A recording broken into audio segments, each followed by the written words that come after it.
Do do do do do do do do do do do do do do do. They say bomb is messy, and bomb don't disagree. And if you come near bomb, she gonna blow your ass to the street. I don't know what's going on, but they are calling me messy true. And I ain't gonna lie, bitch, if you come for me, I'm coming for you. Hey, they call by messy, and I'm not gonna deny. But them bitches messy too. But what they always do is lie. Mm. How y'all doing, people? It's Friday, yes, it is. I promise I will be messy because that's what you want. That's the deal. Why motherfuckers act like they be acting like I told you bomb was messy. I told y'all. They be they be sitting around YouTube watching in the clouds from afar. You know what I mean? Them bitches used to be sitting right here, baby, right here in the midst of it all, like this. What's going on, Pink? They used to be just like this. What's going on, Yeti? They used to be just like this in the chat. And they used to get on the panel too, and they used to be talking all that shit. And we used to just be having fun. Now, I don't know what happened, and it ain't my business, you know? Don't ain't my business, don't really care. Right? People, I've always said this since I've been here. I'm older, right? Young people gonna come, y'all gonna have fun, and eventually you may move on. You may move on, find something else to do with your days, your nights, your lives. You know what I'm saying? Uh-oh. Oh damn. It might die, y'all. If it die, I'll be back. It'll just be another title. Because I don't have nobody up here. And if it dies, it's gonna kill the whole stream. But I don't know. Like I don't like this is YouTube and I did not come on here to be an educator about everything. You know, I came on here to have fun. And yes, we can educate one another, right? You can teach me some things, I can teach you some things. Mm, but I really came on here to have fun. Shit. Okay. I, I can no longer go out in the streets. I had to stop that usually when I got married, even though I tried to do it every once in a while, when hubby would let me. But I came on here to have fun, and that's what we used to do. But man, there used to be some women over here, baby, and I'm talking about we used to just have fun. And now they over there talking about, I told you Bomb was messy. And bitches like, I told you so. I, I, I, I, I told you. Look, they pointing at me like, I told you. That's some crazy ass shit, baby. Anyway, I just wanted to know. I still love that you watch, and everything. I don't know why you're still in the clouds. Look, they taking shots. People send me little clips of it, you know, um, which is the weirdest thing because they're in the same space. They'll be over there by Big J. I told you Bomb was messy. And that nigga, not he, and the people who saying it, he's thinking to himself, yeah, he ain't gonna tell him he remembers them too, right? Them THMC women. Wait, let me make sure I got it right. Man, the TMCH, yeah. When they created, look, they created a little group called THMC, right? And it fired up the men in this space, baby. The men was like, what does that mean? And they was like, it ain't none of your business. And the men were like, oh, Is that the man hating club? The man hate club? And and the women were like, no, that's not what it means. But the men ran with that shit, right? But anyway, long story short, the little clique of women, they didn't do well together. As none of us mostly will uh here on YouTube, right? I noticed that when we click up and shit, we don't do well together. Like we don't all have the same talking points, the same. We don't all think the same, and nothing's wrong with that, right? You gonna have the women who like men. You gonna have the women who don't like men. You gonna have the women who angry with men, right? And all they could talk about is fuck these niggas. And I'm okay with you saying fuck these niggas as long as you ain't talk about fuck my nigga, bitch. Okay? You can fuck these niggas, you just can't fuck my nigga. That's all. Anyway, you know what I mean? And so when women come into these knit little circles and shit, it always fails because then what happens is somebody want to be in charge, right? Somebody want to be in charge. I don't want to be in no charge. I'll be like, who want to be in charge? Even I'll be like, who gonna be in charge of this shit? Because you ain't putting me in charge. I ain't fighting all these women. I ain't in charge of shit except my life. Me. I'm going to be in charge of me. You know what I'm saying, Chalk? I'm only going to be in charge of me and mine. And I ain't taking no responsibility beyond that. And so I watched when the women started to try to see who was going to be in charge. Oh, man, that fight right there was crazy. Okay? I know most people didn't see it. Some of us saw it, I got a chance to see that shit. That shit got wicked. When women want to be in charge of women, instead of just, whoever rise to the top, I guess they rise to the top. Nah, somebody was like, nah, I don't think that's gonna work. I want to be the boss. And so she started swiping at everybody. Boom, boom, boom. She was like fighting for her spot. I'm like, bitch, what you fighting for? You fighting so you could change your name to the head of the TMHC? Is that's what you gonna put on? That's what you gonna put on your name? Because they did change their names to the THMC. They added that, and then after that, while that was going on, the men, because see, I noticed when the men started putting who was in charge and shit like that, the men started trying to forcefully do that. And we know when men do that, you know, uh, then some women not gonna like that shit, right? Nobody gonna nobody gonna like if you the same group of women, we all the same, right? We all equal footing, and then some guy come along and he says, hey, I choose you. I choose you to be the head. You gonna be my co-host. And then everybody else looking around like, okay. Now, you know, I was listening, I was hearing, and I was seeing what was going on, but you know, he did choose the most ditziest, dumbest bitch in the whole group to be the co-host. But he did it for a reason.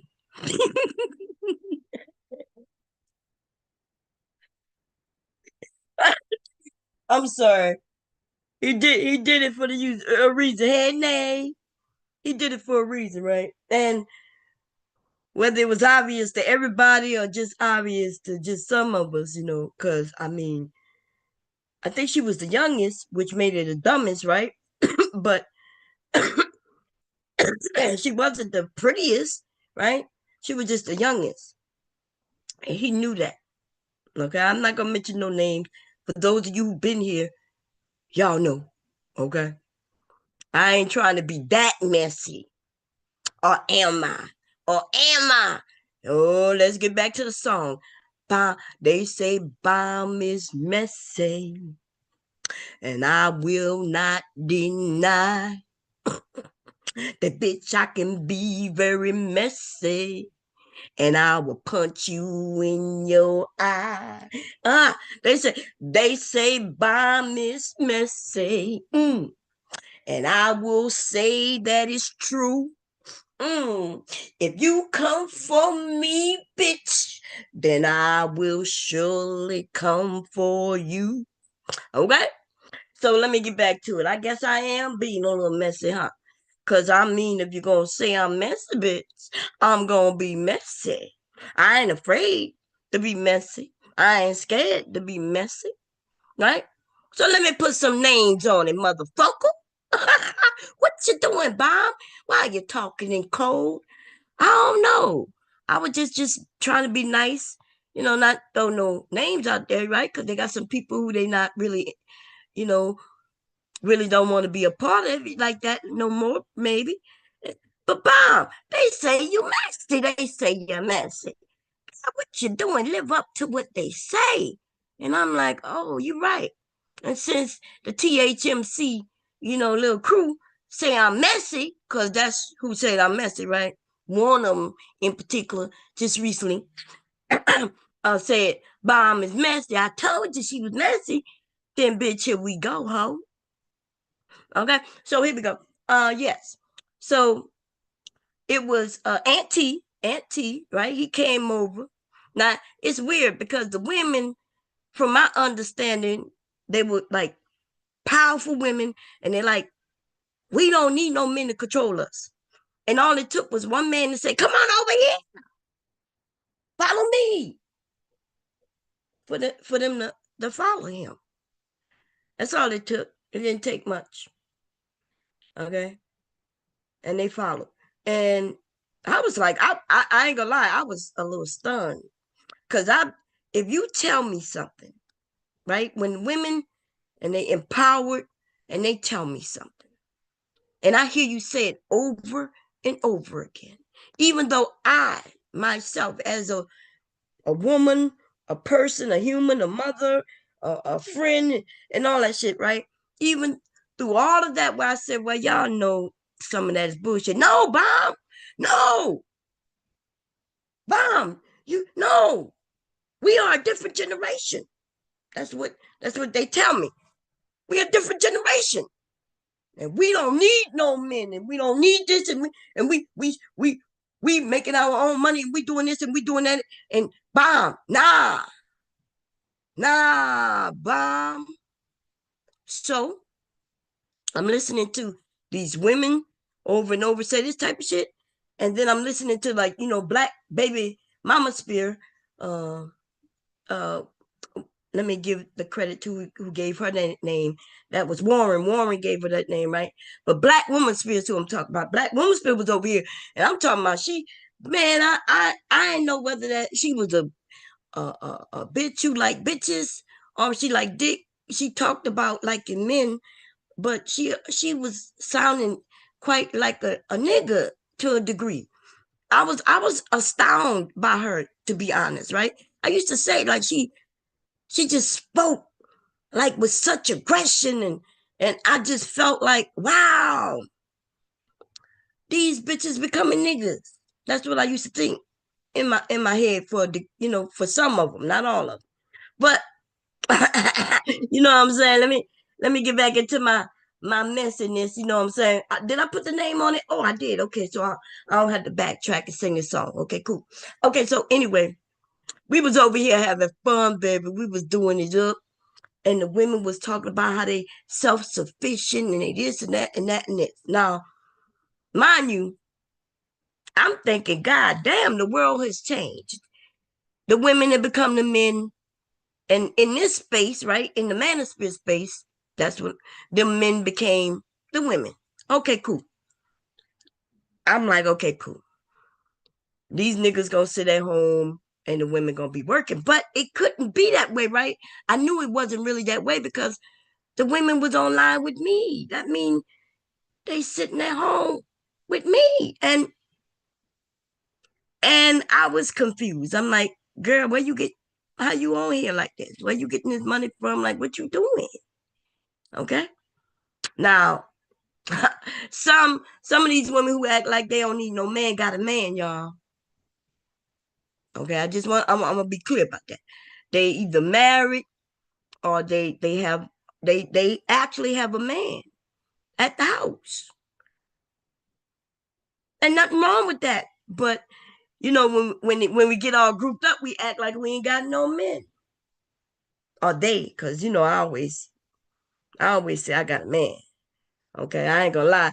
And they'll be like, well, being married ain't no flex, or being with a man ain't no flex. It is a motherfucking flex when I get in my bed and I'm cold and I can scooch my big ass back and feel another person behind me who gonna turn. As soon as he feel my skin against his, he gonna turn over automatically, even in his snoring and all of that, and gonna hug me and coddle me, keep me warm. That's a motherfucking flex on my motherfucking head. Fuck all what you heard. Okay? That's a motherfucking flex. Okay? For those of you who don't know what that's like, I understand. I understand you don't know what that's like, and maybe you know you're not missing out on something you never had. But if it goes away, I'ma miss that shit. I know I'm gonna get to that, silent. I heard that. I heard that. Hey, big draws. No, nomadic. I said, little girl still beefing with you. Uh, well, you know they. I don't know why they beefing with me because I ain't never had no issue with them. I ain't never think about them in a negative way. I ain't never had no issues. But I guess she figured she grew up, and from my understanding, I guess when they grow up, they wanna box and fight. And maybe she box and fight her grandma and shit, the people who raised her. She ain't gonna box and fight me and think I'm gonna just stand there. I ain't got no love for her. I smack that bitch on her motherfucking ass. Her grandma and them may have some love for her. They may allow her to beat up on them, but not me, baby, not me. Shit. My children ain't gonna square up on me. I know they ain't no ratchet ass little girl who ain't got shit, right? Gonna square up on me and think it's gonna be easy. But anyway, so anyway, they I watched, and it still happens, right? The women talk about I don't need no man, I don't need this, and we this and we that. And even when I give them pushback, I'm giving pushback because I know they fucking lying, right? Fucking lying. Just fucking lying. It's a whole lot of bullshit going on, right? You you're not gonna tell I don't need this in a man and I don't need that.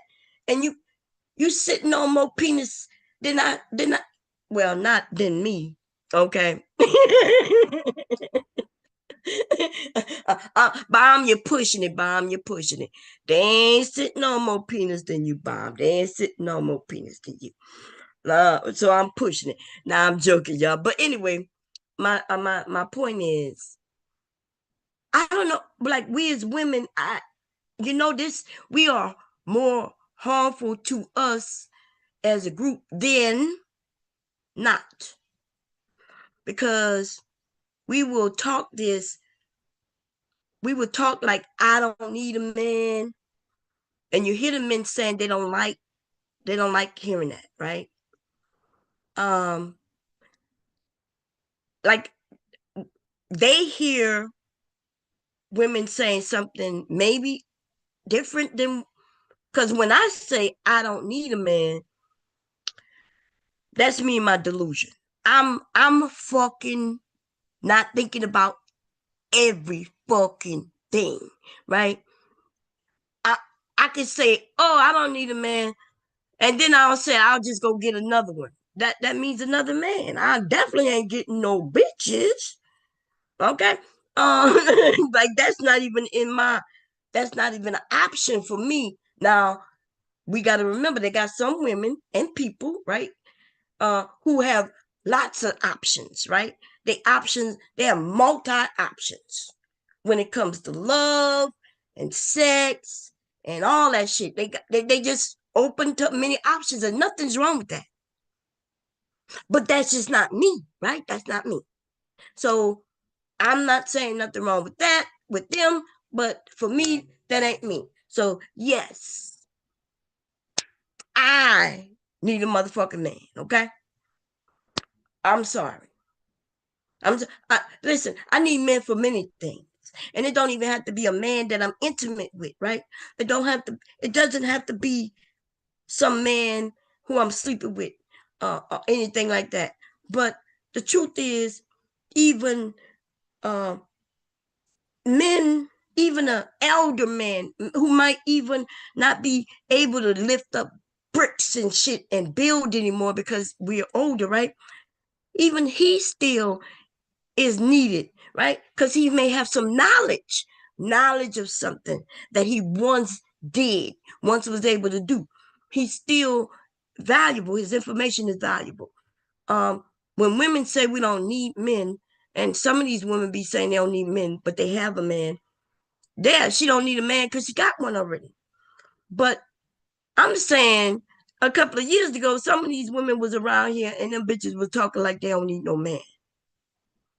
Like on some real shit, like it was like that, right?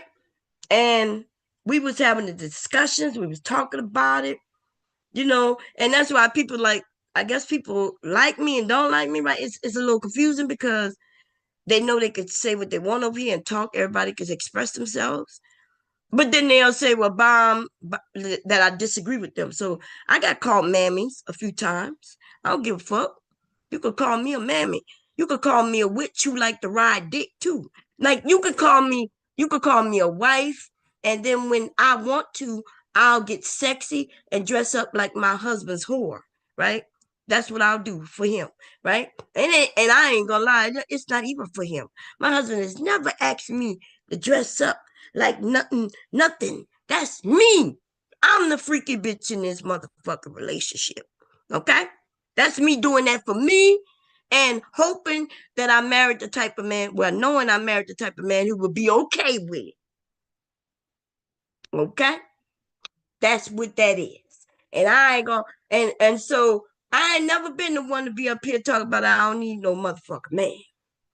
And even if you ever heard me saying I'm like speaking on behalf of where these women say they don't need men. Okay? But I need all kinds of shit, okay? Listen, y'all, I'm 4'11". I need a tall person in a motherfucking store. It could be a man or a woman. Preferably, it used to be like the men would be the ones I would go and ask, hey, sir, could you reach this for me? He could be on across the whole store, right? I, I would walk past women and find a tall man, right? Because it's weird. I guess maybe I never thought to ask this woman, can you reach this shit for me? With all these motherfucking men around, right? Hey, I see you over there like 4 hours down, past all these other tall women, but sir, can you come help me?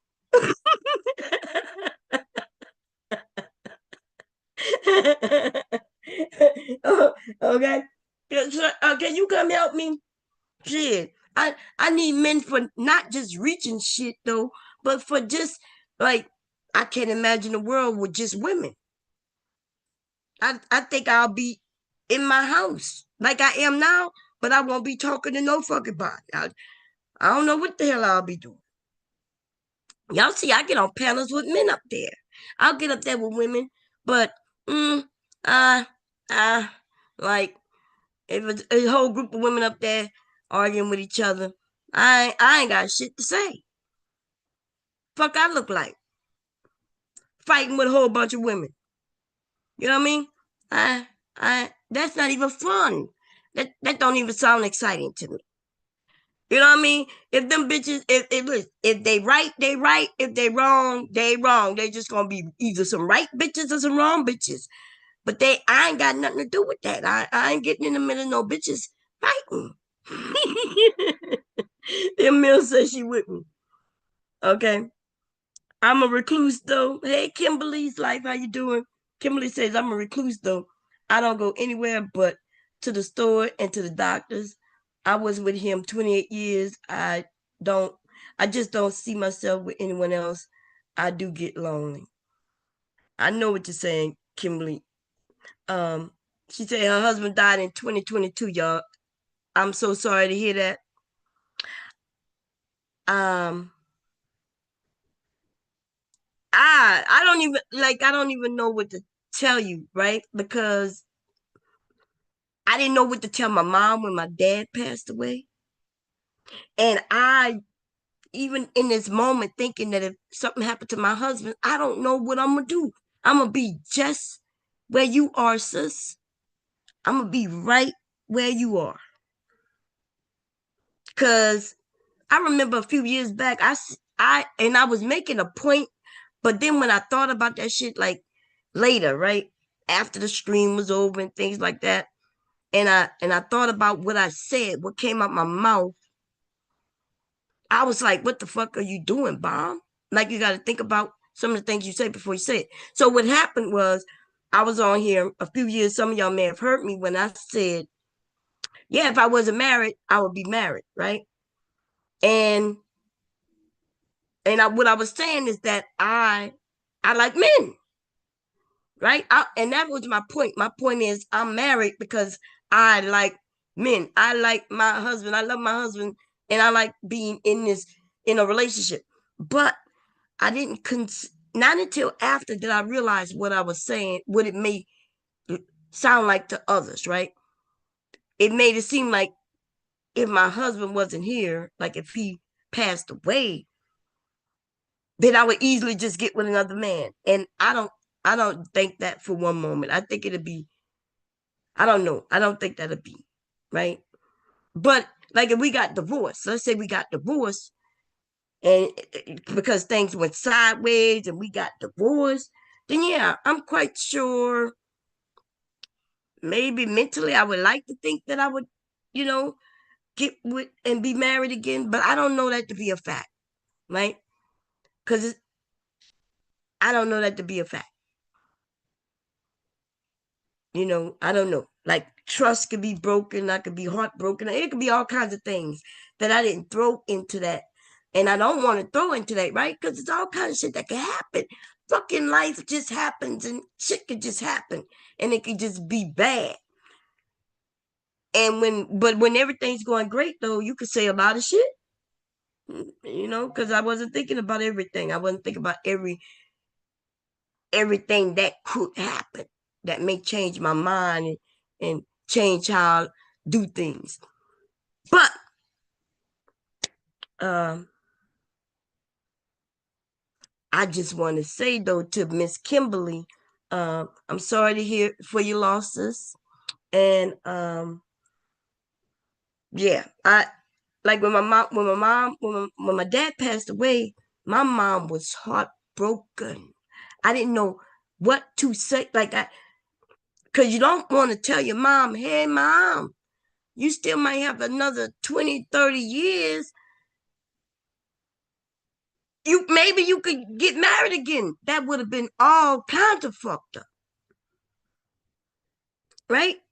Like I didn't even know what to tell my mom. And me and my mom had this conversation years ago, like when I was like a teenager and then a young adult. And she said the same thing, if me and your dad ever get divorced, I'm getting remarried again. You know, um, she enjoyed being a wife. We may even have said if dad died, she would get remarried again. That was something you could say when the shit ain't really, you know what I mean? But my mom was so heartbroken that she wasn't eating or anything, nothing. She wasn't taking care of herself, nothing. And then she passed away damn near a year to the day he passed away. Heartbroken. Okay. But anyway, let's get back into this bomb beam message shit. Let's move. Because I'm just saying that, you know, we say a lot of things. I think people, humans, right? We say a lot of things. We don't, of course, our answer can't fit every scenario, right? Every scenario. But what I do want a lot of the women to know that a lot of women are lying. Like, don't let no woman who you might not know that she's married in a good relationship. Her man is taking care of her, and and they taking care of each other, and she might say, "Yeah, I'm a powerful woman." Yes, the reason we're able to be self-sufficient to a degree, right? Because it's not, is it self-sufficient? I don't know, right? If you got a man or I don't want to say a man, let's just say a mate, right? You have somebody who has your back. They have your back in order for you to be that confident, strong, power-driven woman. Whether that's a man or a woman, I don't know. Shit. Okay? Um, and so what I noticed is that most of them women had men, y'all. Right? The men didn't know that.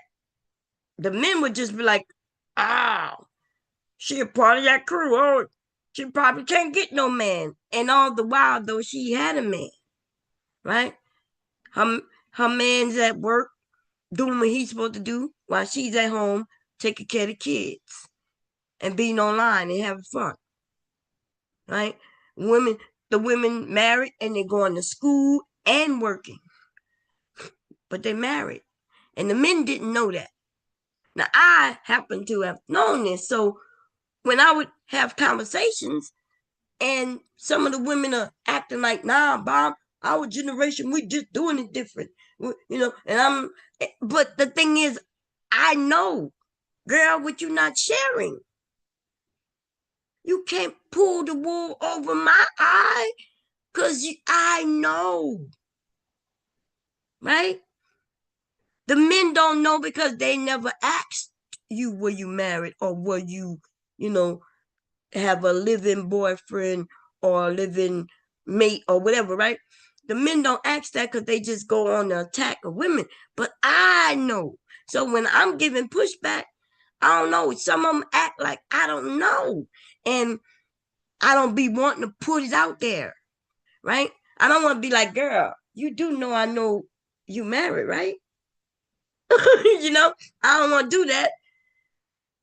But they be pushing hard. I be pushing gently. And then we go back and forth. I'm like, "Girls, I've been thinking, why are they lying like this? Like, are we telling our young little girls that they don't need a man? Is that what we doing? Because I didn't know that's what we were doing. Like, you know, if I had a little, if I had a granddaughter, am I telling her, "Yeah, you're gonna be this. You could be anything you want, and guess what? You don't need a man." Is that what I should be telling her? That's fucking ridiculous. You don't tell her she need a man, but you don't tell her what you shouldn't be telling her that that she don't need a man, right? That Oh my God, I don't know. I don't know what's going on. Cause I'm starting to really see uh where I'm actually seeing that. I'm seeing and hearing women say, "Yeah, I'm teaching my daughter, but she don't need no man." It's one thing to teach self-sufficiency, right? To teach them how to do things that they need to know how to do for themselves. It's another thing, though, to tell them, "Hey, I'm teaching this so you don't need no man." You and what? I'm like, you just teach them what they need to learn, and when they become of certain age, they'll figure out what they need and don't need. Kimberly said, "I don't want a woman either." Look, she says, "Why do put you on the thumbnail today?" Who put me on the thumbnail today? Somebody put me on the thumbnail today. Let me go. Put me on the thumbnail. Tell me who it was. Let me look. Let me see. Cause they be tripping, girl. They like to put me on thumbnails. I don't know why they put me on the thumbnail. I ain't even do shit. I've been good. I know why they taking swipes, because I guess they figure I don't be on here enough. They could just take swipes. Fuck them niggas, okay? I don't know who put me on the thumbnail, but I do know that I heard this morning that one of our people in the sector, Styles, who have been on my channel a few times, that he passed away. I don't know the particulars. And what's going on, either man, Miss Bella? How you doing?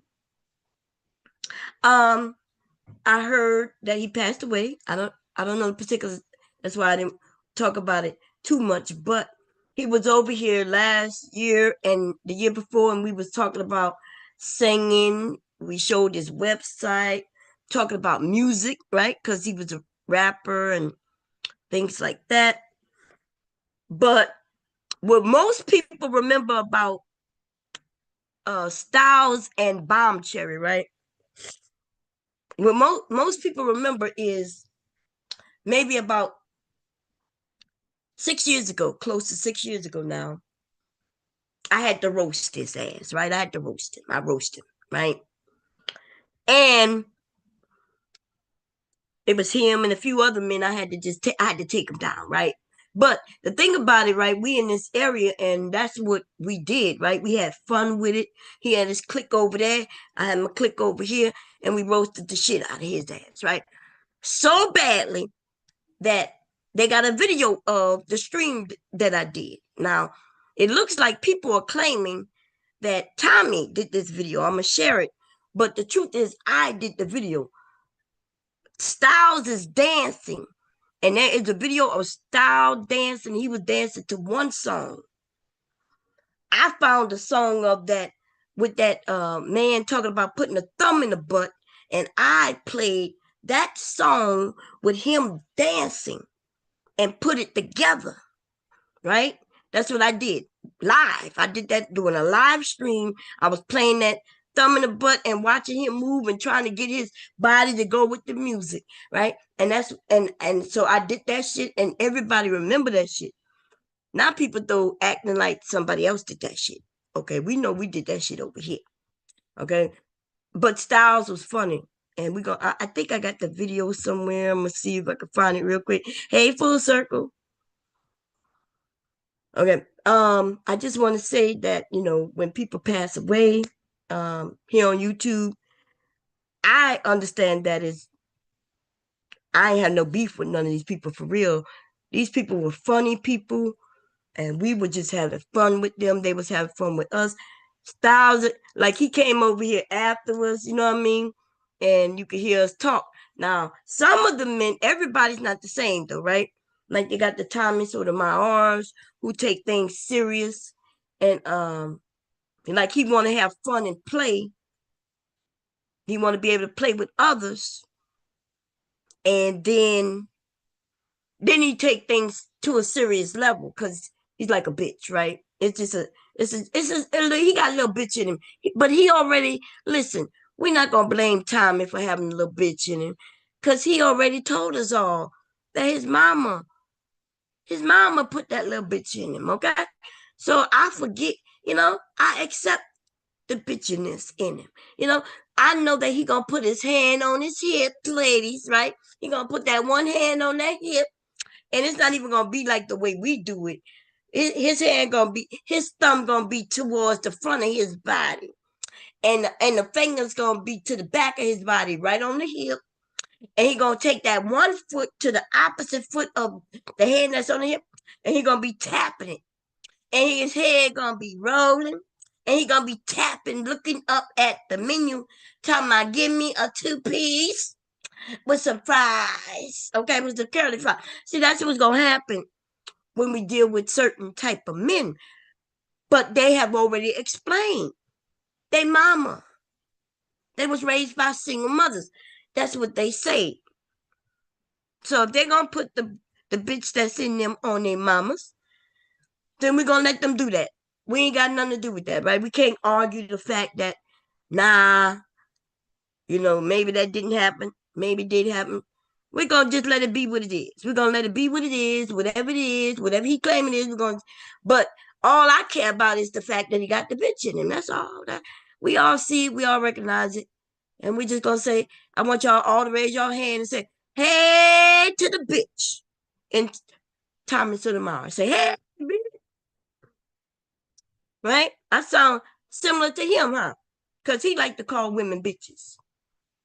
He liked to call women bitches. And you know, I always accept being called a bitch from another bitch. Nothing wrong with two bitches getting together calling each other bitches, baby. Nothing wrong with it. Hey, bitch, bitch, what you doing, bitch? Well, I ain't doing nothing, bitch. I'm about to bring my bitchy ass to the whole goddamn store and get me some bitch ass food. You know what I'm saying, bitch? Yeah, yeah, I see what you're saying, bitch. Okay, bitch. I'll see you later, bitch. Okay, bitch. That's how some of them do it. Okay, nothing wrong with it. Okay, let me get. So I do want to say rest in peace to Styles though, because uh I didn't really know him too much, but from having conversations with him, had some great conversations with him, you know, and had fun with him. And I'm always sorry to hear when somebody passed away. Okay, so I'm sure maybe his people might over there might do something for him, and maybe I'll go over and pass through and see what happened. Everyone except came on YouTube to have fun, except Big J. He came on YouTube to control the man's speech. I know that's right. But you say Big J came on because Big J said I didn't. Big J said he came here to shut some people's down, but he been trying to shut them down for like 35 years and it ain't work. Okay, he gotta take his loss and move on. Big J, Big J, the lady said you got to take your loss and move on, baby. Okay, they they that's what they saying. Okay, and I kind of agree with. It. Anyway, now, but how you been doing? Full circle. I hit you up. I said, hey, I don't know if you was, I don't really keep my phone near me until I go out somewhere. Actually, my phone is about to die. I just took a look at it. Okay, but anyway, um, so what I was talking about? Oh yeah, women need men. I think I I don't know this little group of women that I was talking back to my story, right? They was claiming they don't need no men, even though I knew they had men. You know what I'm saying? And it seems to be getting more and more of that happening where the women are claiming they don't need men, but they have men. So when I said, well, you know, we need each other. And when I say that, I'm talking about like I go back to the humanity side of things. Like, hey, you know, but the truth of the matter, if I go strictly just to the truth of women need men, I'm not even talking about the building of this nation and shit like that, right? Um, I think if men disappear off this face of this earth today, we're gonna be in a whole lot of motherfucking trouble, and it's gonna be the same in reverse. If women disappear from earth today, we go, the men gonna be in a whole lot of trouble, right? So if we can understand that, which is reasonable to understand that, hey, we need both genders or all genders, whatever they are. Like if they have 100 genders, okay, I don't give a shit. I ain't gonna sit and count all the genders, and I don't give a damn. I'm not going against them. And if you want to be whatever gender you want to be, hey, hey, hey, do what you do. Okay. Um, and the only women, like I have heard women say, well, I don't like when a transgender woman call themselves a woman because they compete with me. And I'm like, well, they ain't competing with me, right? The men who like transgender women, you ain't that man likes transgender women. Now, if you trying to get that, if you want all the men to choose you, then you got a problem, right? And yeah, you got a problem. The problem isn't others. The problem is you, right? If if I thought I should be out here walking into the world and every man should be wanting me, then yeah, that would be me with a mental problem. Like I would have a real problem.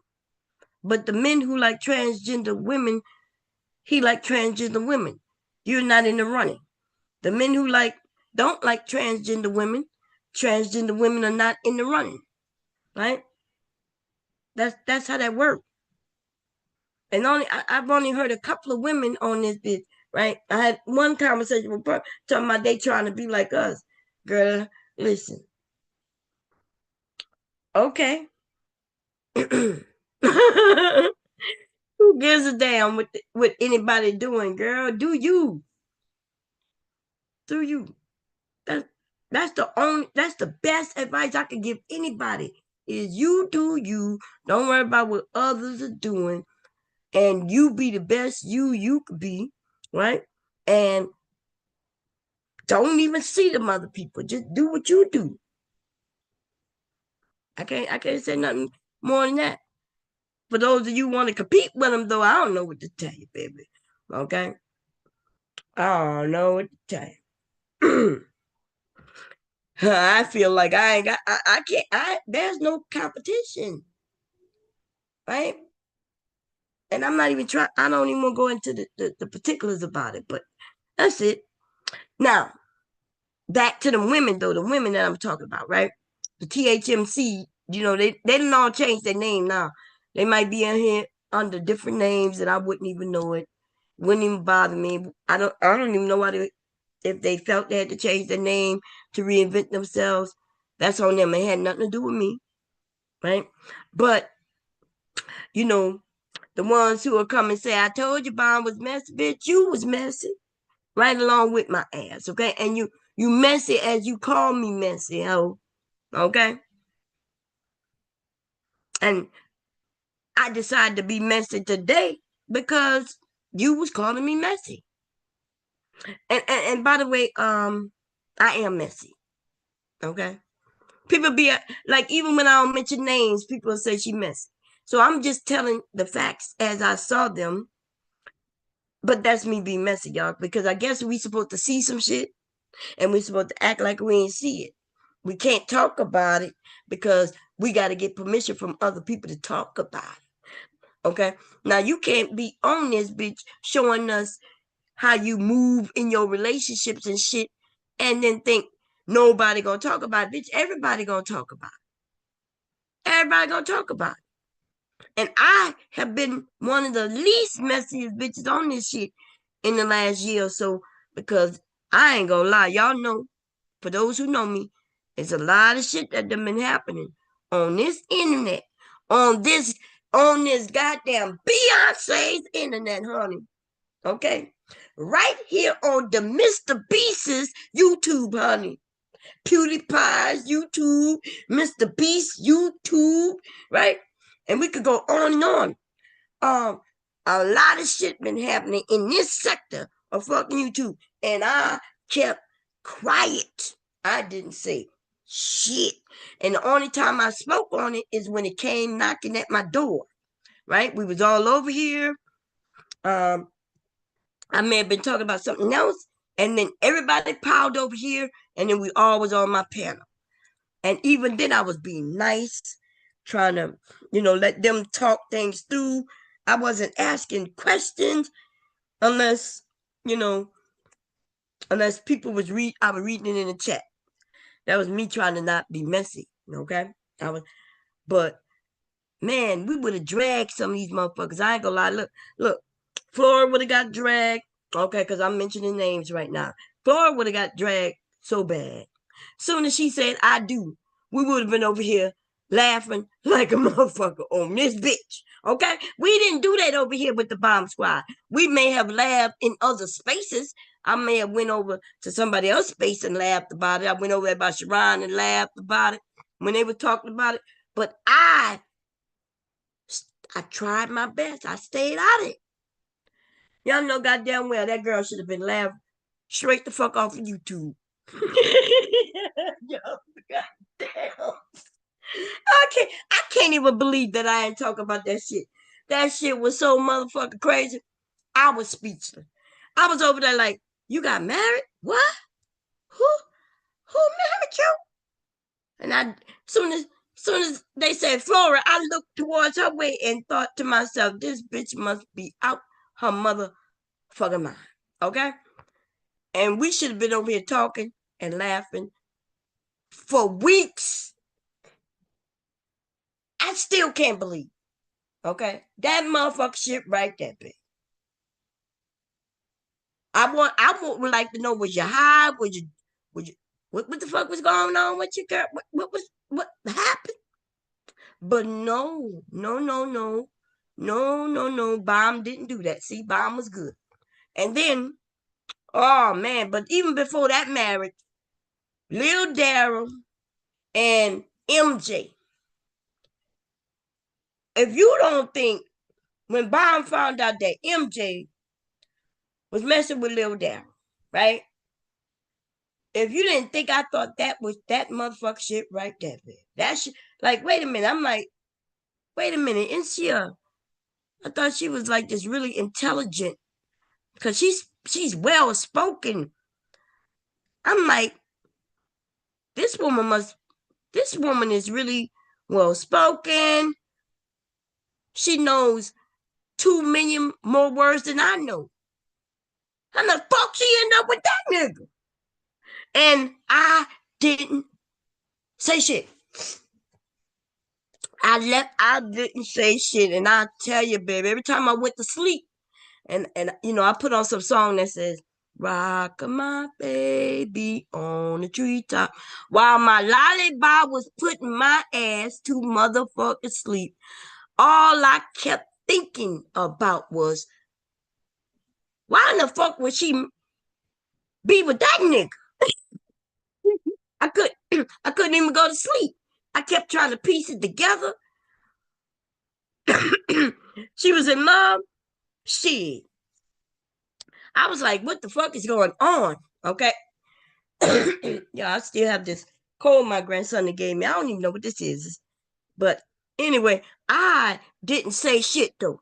Bomb squad, we was over here, man. I know, and y'all was people was shocked, but those who knew me for a while was shocked. And then the other people like, well, Bomb, what you doing? And then I was like, okay, well, I just let that shit go. But I ain't gonna lie. I was thinking, that bitch must be dumb as fuck. Like, how could she fool me with all them motherfucking words? This bitch know 2 million more words than me, but she sure don't know how to live and pick men and choose men, and you know what I mean? And then I was like, didn't she use the word water jug head? I didn't even know that word. You see? Told y'all she know 2 million more words than me. Water jug head. I was like, God damn, they got water jug head. Okay, cool. And then she got with him, and I was like, what the fuck going on? These the same women though who talk about they don't need men, they self-sufficient, they this, they that, and then they end up with what? Okay, and I'm not even gonna put the men at the low of the totem pole. I ain't gotta do that. They did that themselves. You know what I mean? Like I ain't gotta really put nobody in no category. I ain't gotta put you at no status. I ain't gotta put you at no level. Right? We don't that's not usually how this shit works. People put themselves at the levels in which they are. You can come on YouTube and be like MJ when she put herself way up there, right? The way she speak and the way she spoke and how she talked and topics and then so everybody put her up here, but her actions put her way down there. See how that happened? See? People can trick you, right? People can trick you. They can say things, they can speak a certain way, they can dress a certain way and all of that, right? But you got to understand actions is where the actions tell it all. Actions tell it all, right? You could be way up there, but when you take a shit and you don't wipe your ass when you get up, then you done put yourself way down there. Now you might be way up there when you talking, but you married a dude who don't wipe his ass when he get up. You put yourself way down there. He didn't put you down there. You did. right? Um, you get with a man who been on here, you know, uh, I don't know, calling out an ex that he was no longer with, and they going back and forth, and then instead of him giving you money, you giving him money, and then when y'all going to concerts, you paying for it, and then you're telling like it's one thing. If let's say I'm the only one right now in this whole house with money. Let's say I'm the only one. You think I'm coming online and telling y'all? Hey, yeah. Well, me and hubby, we going to so and so, but I had I had to pay. Daryl be like, yeah, we going to the concert and she paid.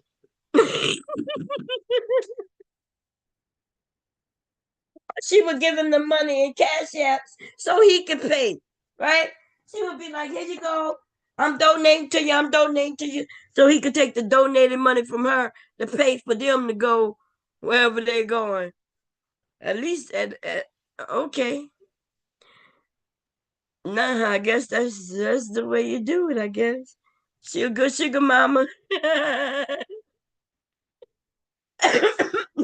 Oh, Lord. Wait a minute. Yeah, I'm sorry. I got to blow. Um, He said she a good sugar mama. No, I guess nothing wrong with the sugar mamas. But I just thought the sugar mamas usually give like if I would ever be a sugar mama, it's gonna be to some teenager. You know, I'm gonna be like I'm gonna pay him to come and cut my grass when I'm an old lady or some shit, right? Um, Maybe for him to come and do some handiwork. And then if everybody if it's rumored that I'm a sugar mama, I'ma just laugh and be like, ha ha ha. But me and him know it ain't nothing but him coming through doing some odds and ends for the old woman. But I ain't never be no nigga sugar mama. What is going on? I don't know. Like that's that thing where, oh, I don't need a man. So now you need a bitch. They don't need men, but they need bitches. So they don't need men. They don't need a man to stand up tall and be straight and take care of his, things that men do. They need bitches so they can be the men to take care of the bitches. I don't be knowing what's going on. That's what I'm saying. It's confusing to me. And I don't know. Like my mom never sat me down and say, hey, you're supposed to be a woman in distress, and these men supposed to take care of you. My parents didn't have to tell me that though. Society kind of put right these norms on us, right? These are men, and men do this, and these are women, and women do this, and these are the children, and children do this, right? Children are required to just go to school and learn, right? And that's what their jobs are up until 12th grade, right? From kindergarten to 12th grade, that's their job. That is part of society in America, right? And in society, adults wake up at a certain time and everybody eat breakfast, right? That's a norm. And then the men go to work, women may possibly now go to work too, and then the children go to school. And most of society is out and about doing something for at least 8 hours. Okay. She said she a sugar mammy. So that's society. That's what society does, right? And so we all kind of grow up into that, and we kind of just see how things run, no matter who teaches us what, and then we kind of do that. Now we got some people who want to be. They don't want to go with the norm, which makes sense, right? Everybody don't want to go with the norms or all the norms. But they got some norms that it do seem weird, right? It seems weird when people say, "Well, I don't want to be educated." To all the rest of us, that's some weird ass shit. To me, that's weird ass shit, right? Um, but they're like they think we're weird for following the norm. Okay, maybe we can meet in the middle somewhere. We can meet in the middle where we could say, okay, look, you might be right that we only know what they teach us. Okay, there might be some truth to that. But then we also could say, but you don't know what they teach us because you're not educated at all. You know what I mean? You don't even know if you right about nothing because you just against education. Period. And it I don't know, you know. But back to the messiness and bomb, right? To the women who was on this bitch preaching about not needing men, not needing that, while they have men at home taking care of them, loving on them. You know, they taking care of the family. Some of these men didn't even know these women had children, right? They didn't know. They just like, she on here. She probably ain't got no man. She, you know, you probably ain't got no children. All the women wasn't telling all they goddamn people. The thing is though, but I knew though, right? So I'm a little confused. I'm gonna put the link in. Anybody want to come up? But I'm confused about the women who thinking they don't need men. Like, and what do we do with the men who, like, the men that are in your family? You saying you don't need them, or you saying you don't need any strange men because you already got a group of men in your family? You know, some of these women have sons, right? Now, they don't know that the one woman that was leading them on, that baby mama spirit, she had sons, and she was the woman who didn't take care of her children. She was the woman who the man, they just didn't know that, right? You didn't know. You didn't know that until you realize, wait a minute, you got a 2-year old, a 3-year old, and we don't never hear this motherfucker in the background, but you always on here. And then when she started preaching, well, the baby daddy got the child. The fuck is going on, girl? Um, oh, let me. I got the child. I don't know. I'm like, shit, you know, but, hey, Shante, what's going on? Where you been? Let me put the link in. Okay, where you been, Shante? I miss you. I miss you, girl. I need you to give me a link to your that thing over there, whatever it's called, TikTok, TikTok or TikTok, TikTok. Okay, come on up and give it to me. Anyway, I don't know what you want me looking at the chat. Maybe I'm missing something else. But listen, I always wondered how when we say we don't need men and what men don't we have need. Oh girl, you know, she wasn't taking care of her children. None of them. Okay. Um, and so she was on here while the baby daddy got the child, which probably was the best. It's the best. It's the best for some women who just don't have that in them to take care of nobody, right? They ain't gonna take care of no daughters, no sons, no children. Maybe because they're mentally unstable, right? And then they was on here trying to ruin everybody's life. And then it was weird that they a group of women would love to follow certain types of women. Yeah, and without asking them for background or nothing. All she had to do is say that she divesting. She Shante. Oh damn! I'm reading Hubby what Hubby said. He said it's Shante stopping in. Thank you, babe. Um, but I was about to say, he threw me off, y'all. He threw me off. God damn. That's why I don't look at no phones and no chat, okay? Because I get thrown off easily. Um,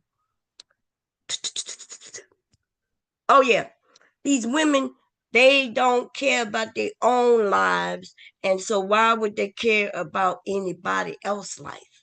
They would love to watch your lives get destroyed and sit back and watch, right? But I remember her when first she was saying she was pro-black, and then she was saying she's a divester. She had told us that her baby daddy was white, right? That girl came up with so many motherfucking stories throughout the time she was here on YouTube that it was crazy, right? And I would just listen, right? I'm listening, whatever she say, I'm going with. I mean, it ain't none of my motherfucking business anyway. The problem is though that I listen, right? If I'm listening, that means I hear what you say. And if I hear what you say, I hear what you said then, and then I hear what you said now. Then I heard what you said later, right? And none of that shit was matching up. And till it got to where every group and clique of women she was with, the ones who was closest to her, started going against her because they realized she was just trying to lie and destroy their fucking lives. Okay? That's all she was doing. The last person I saw her try to destroy, besides me, actually was me, right? Me and Cynthia G. Like she was always this jealous bitch. As I saw her get close to people, I would warn them. I'd be like, look, you might not want them to come over here. Because all she gonna do is come over here to try to tear down what you got going. I told that to Taz and Nyla, right? Um, and that exactly what I said was gonna happen is exactly how that went down.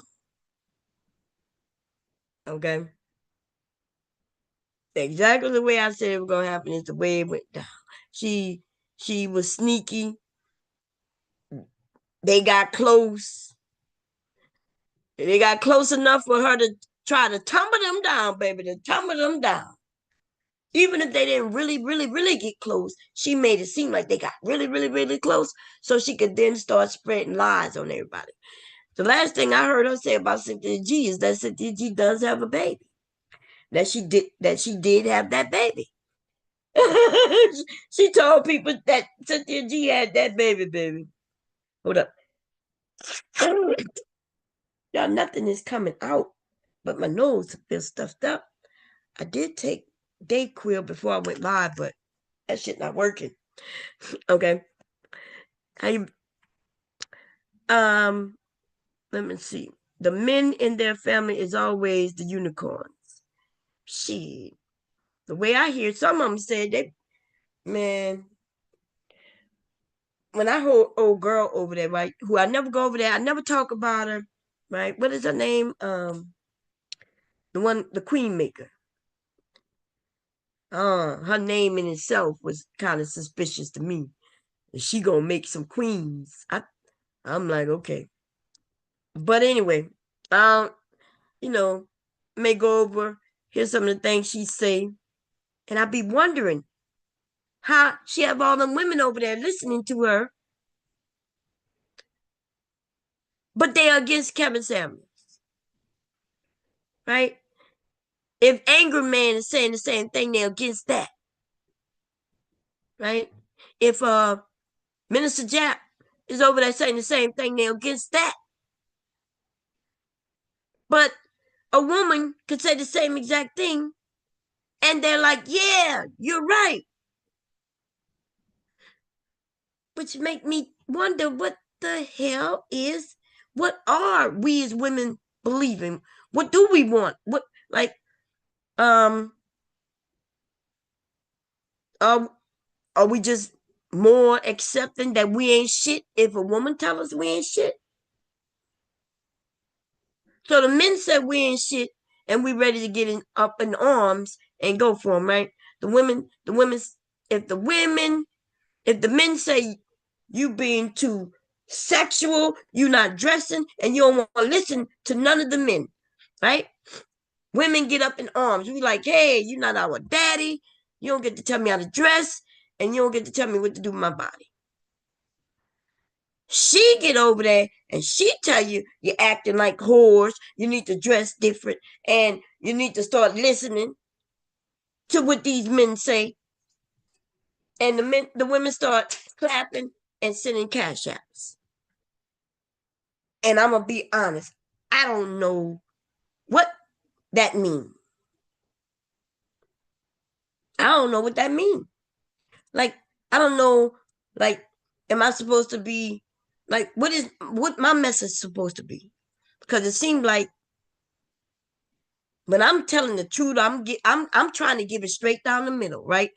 Which means my information is no judgment. I'm not judging no woman and no man based on whatever they desire and stuff like that, right? That don't really matter. Like if you desire that type of person, go and date that type of person, be with that type of person, marry that type of person. Okay. I'm just saying, hey, though, stick with the people, right? If y'all make children, children should come first. That means stick this shit through. If you got to stick through this marriage to make sure them kids get the best chance they can have. That's usually what my message is, right? But I don't know. Like, I don't know. Hey, Candy Cane, how you doing, sis? I don't know what the message is supposed to be because it seems like it seems crazy, right? Um, it looked like I don't know.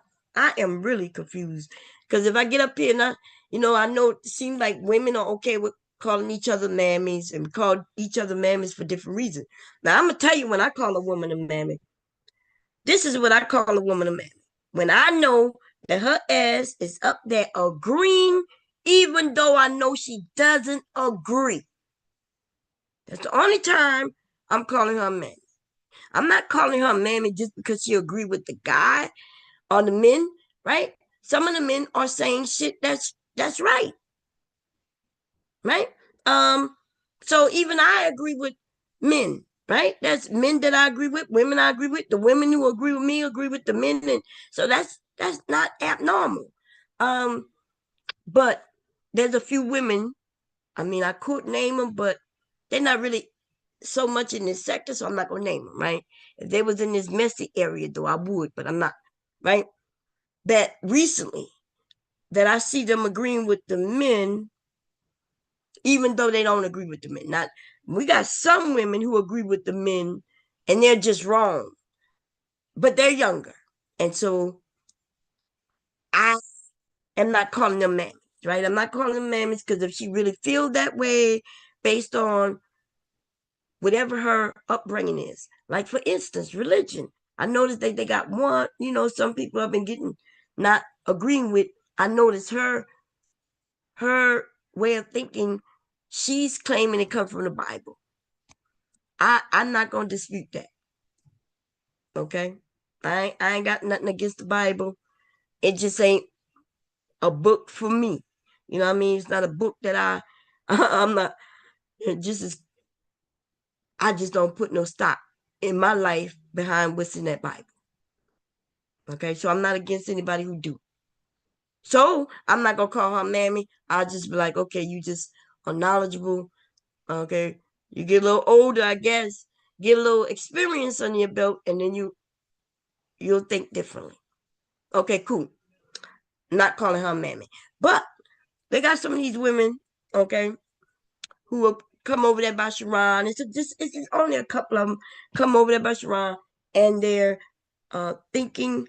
I know for a fact that she disagrees with them because we've she's had the discussion before when she disagreed. But it depends on the group of men she's around and whether she feel. I guess maybe she feels like they're gonna beat up on me, so I need to agree with what that dude name is Hank. The group of men over there.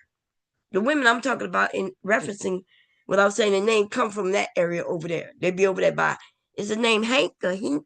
No, not Hink. I know Hink. The Hank dude. Okay. They be over there with those men. And yeah. A few of them women are mammoths, okay?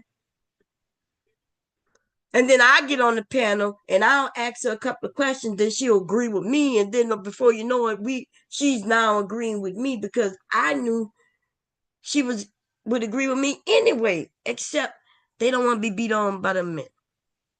And when I say, ladies, if y'all got to get on a panel and be scared to tell the truth, then what are you doing on the panel? What are you doing? Because she kind of sounded like that security boss woman, right? Who told women that even if her husband stabbed her, tried to kill her, she still would not break up the marriage. Because these men were kept talking about, yeah, these women breaking up the marriage. Yeah, they're breaking up the marriage.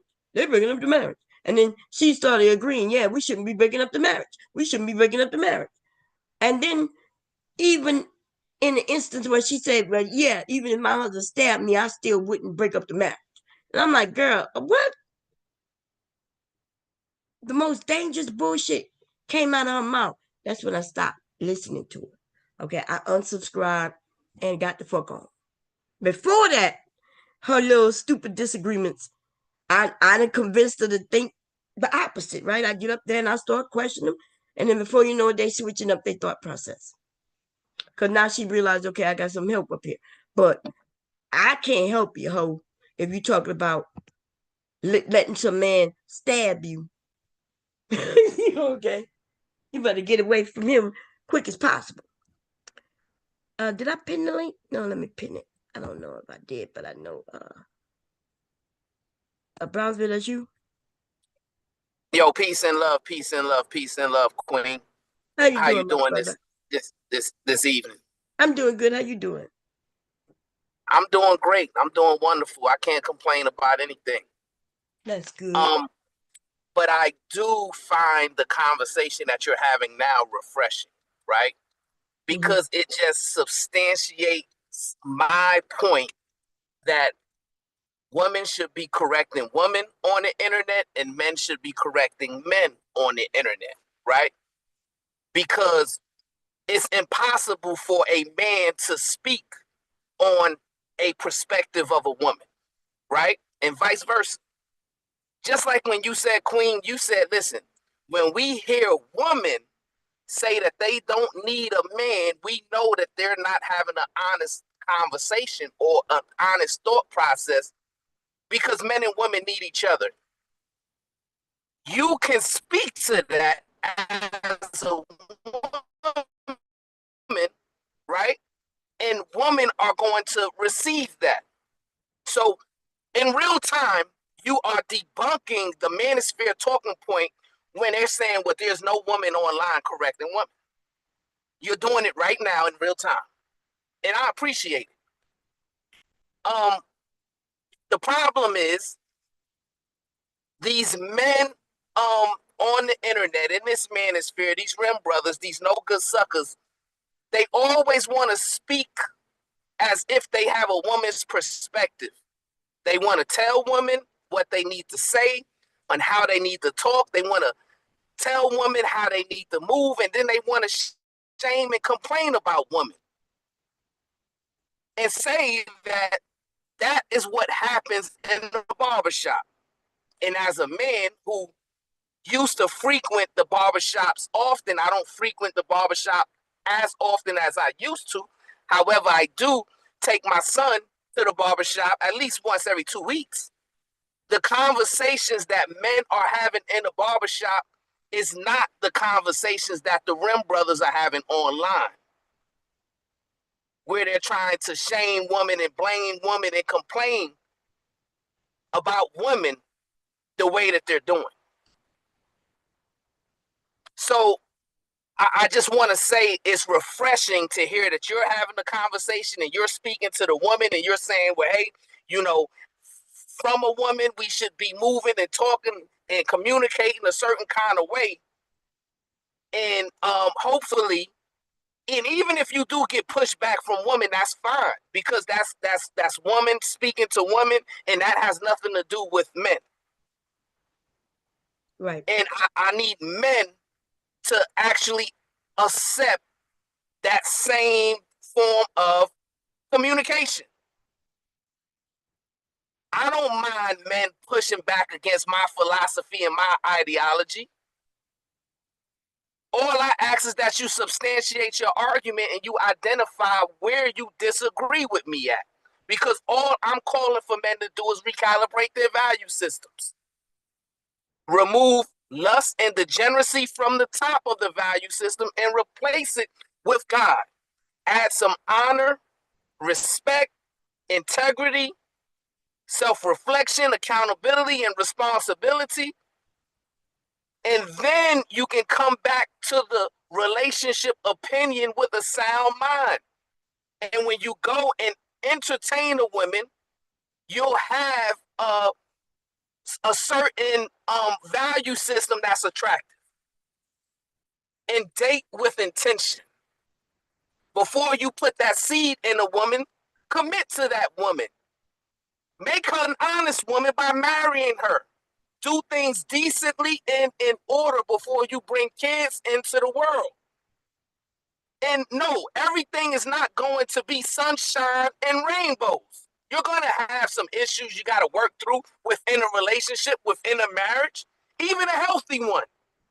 However, you can't be so weak minded and think the best thing for you to do is to run away when times get tough, to run away when you aren't communicating effectively in the moment.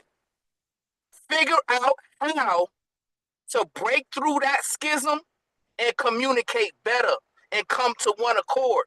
And if you vet it properly, if you committed to a woman who shares your values and aligns with your vision and the plan that you saw and you envisioned for your family for the future,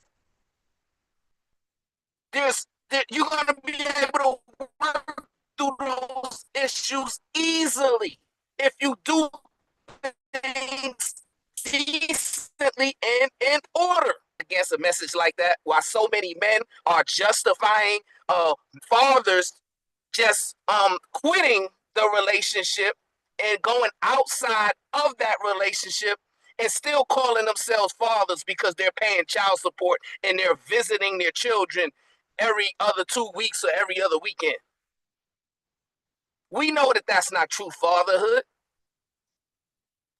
We know that Right. it's a big difference between what Mr. Baum is doing when he's present at home, raising the kids, there for the grandkids every day of the week, from the man who decided to create a broken home and now he's visiting his kids. He has visitation.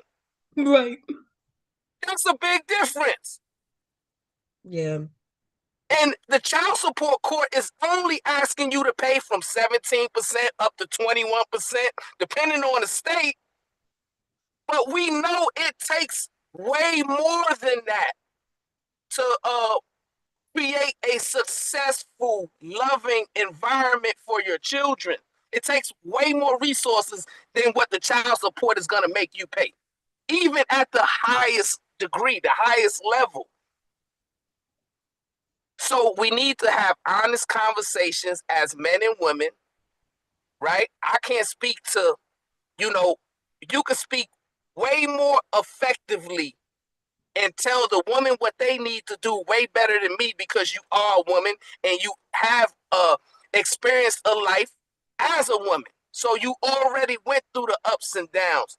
You already solved a lot of issues in your life. So you can give your experience and your thought process that helps you break through those problems way better than any man can do.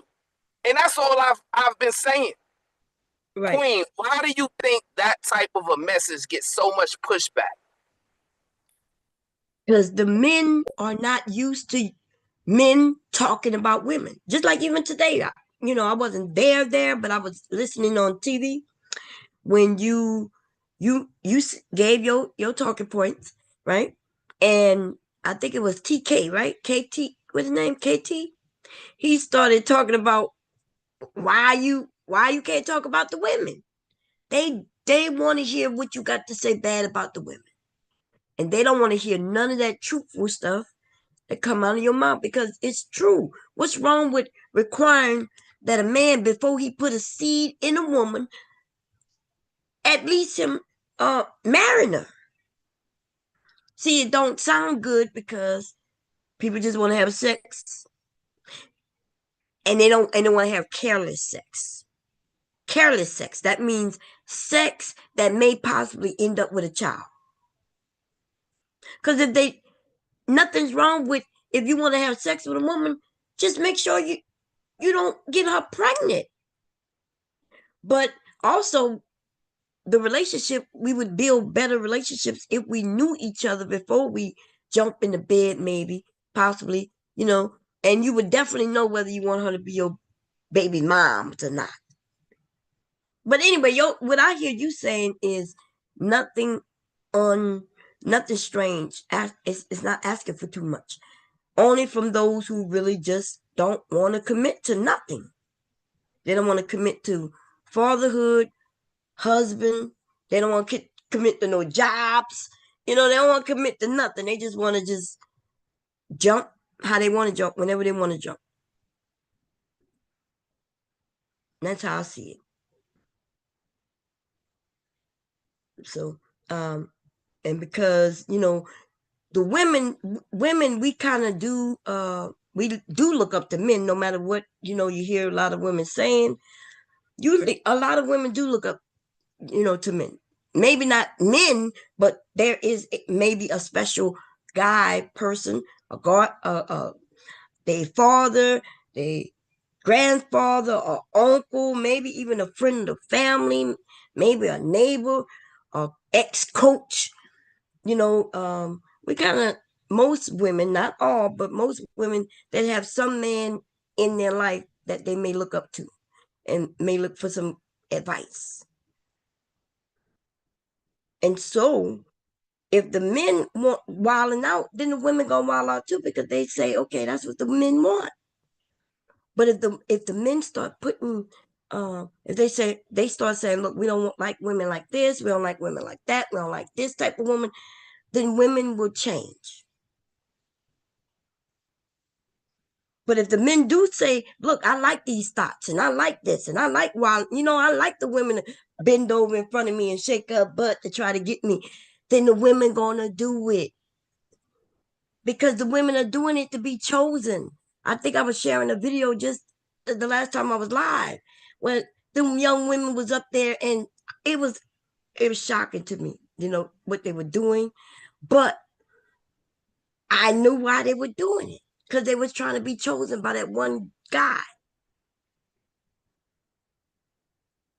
Yeah, Queen. And being a degenerate or being a man that doesn't have high standards is the easiest way to be as a man, right? It's difficult to be an upstanding man. It's difficult to have a recalibrated value system. It's difficult to be led by self-discipline and self-control, right? Just like when you're engaged in a relationship, it's easy to quit the relationship when times get tough. You know this, Queen. But the hardest thing to do is to persevere through it, figure out where the relationship went wrong, and then fix the brokenness within the relationship. That's more difficult to do. And we got to start having honest conversations because a lot of these people who have platforms online, they are making it cool to accept failure, right? Um, they're making it cool to be an absent from the home father and say, well, hey, all you got to do is pay child support and make sure you're visiting your children, uh, you know, however the court order is it, then you're fine. You're a good father. And matter of fact, you're paying too much child support. Let's advocate for child support laws to change so that you're paying less child support. Right. Now, They but you got talk about they talk about value in family, Queen, But then when they talk about their own life, it's the antithesis of how a family can be successful. So we gotta start um analyzing this honestly and start identifying the wolves in sheep clothing, identifying the men who are wearing masks and who are making it okay to fail, and start gravitating to a more positive conversation in which, hey, no, we're admitting failure, but then we're persevering through it and becoming better. Right. Yeah. I'm not. I've been, I've been accused of being somebody who only likes to punch down on men. Right? That's what I hear all the time. That's why they say the men don't like me, because they say, well, you're always talking negative and punching down on men. But that's only because they miss the message. I'm not punching down on all men. I'm punching down on degenerate men, because they have to be told the truth. We can't handle those men with kid gloves. We can't coddle these men through this issue. No, you got to be honest with them. Put the mirror in their face and tell them to recalibrate. Nah, I hear what you're saying. And you know what shocked me is when the men, the ones who give the most pushback, are the ones who aren't. They're doing. They're there with their children every day. They're there with their children, claiming they're being the fathers that they need to be. But they're the ones who will say, "Well, all men can't do that." But then when you hear their story, what they background, where they didn't have the father, right? But they're being a good father, then what make them where they can do it without having it, but other men can't do it? I don't understand. I don't understand how the ones with the family and even with the women, like I said earlier, these women be having men. They either married or they actually have a living boyfriend. They living like they're a married couple, taking care of their family together, and but they'll be with the group of women who saying they're divesting or they don't need a man, even though we do that. They have men, and, and I don't be understanding.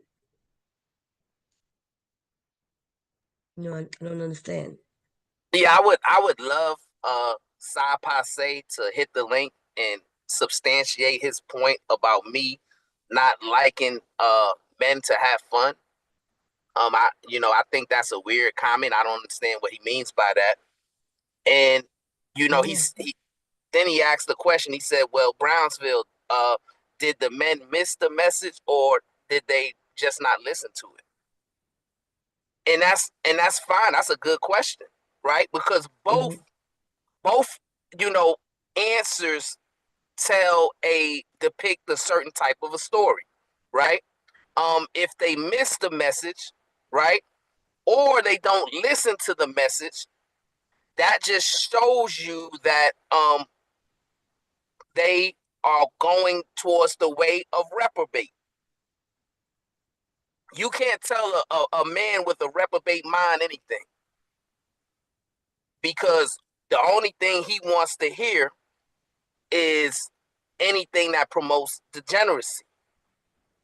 So if I was up here talking about, going to the strip club and watching the porn videos and, you know, uh, making sure you're sleeping with every woman you meet, um, you know, complaining and blaming women for all the ills in the world, and, talking about single mothers, that's a message that those type of men would be more willing to gravitate to.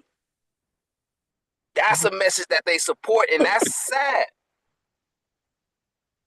It's sad that that's the only message that you want to hear. But hopefully the queens are able to identify these types of men, right? Just like they tell us we are what we eat, Mm-hmm. you're also led by what you participate in. Yeah.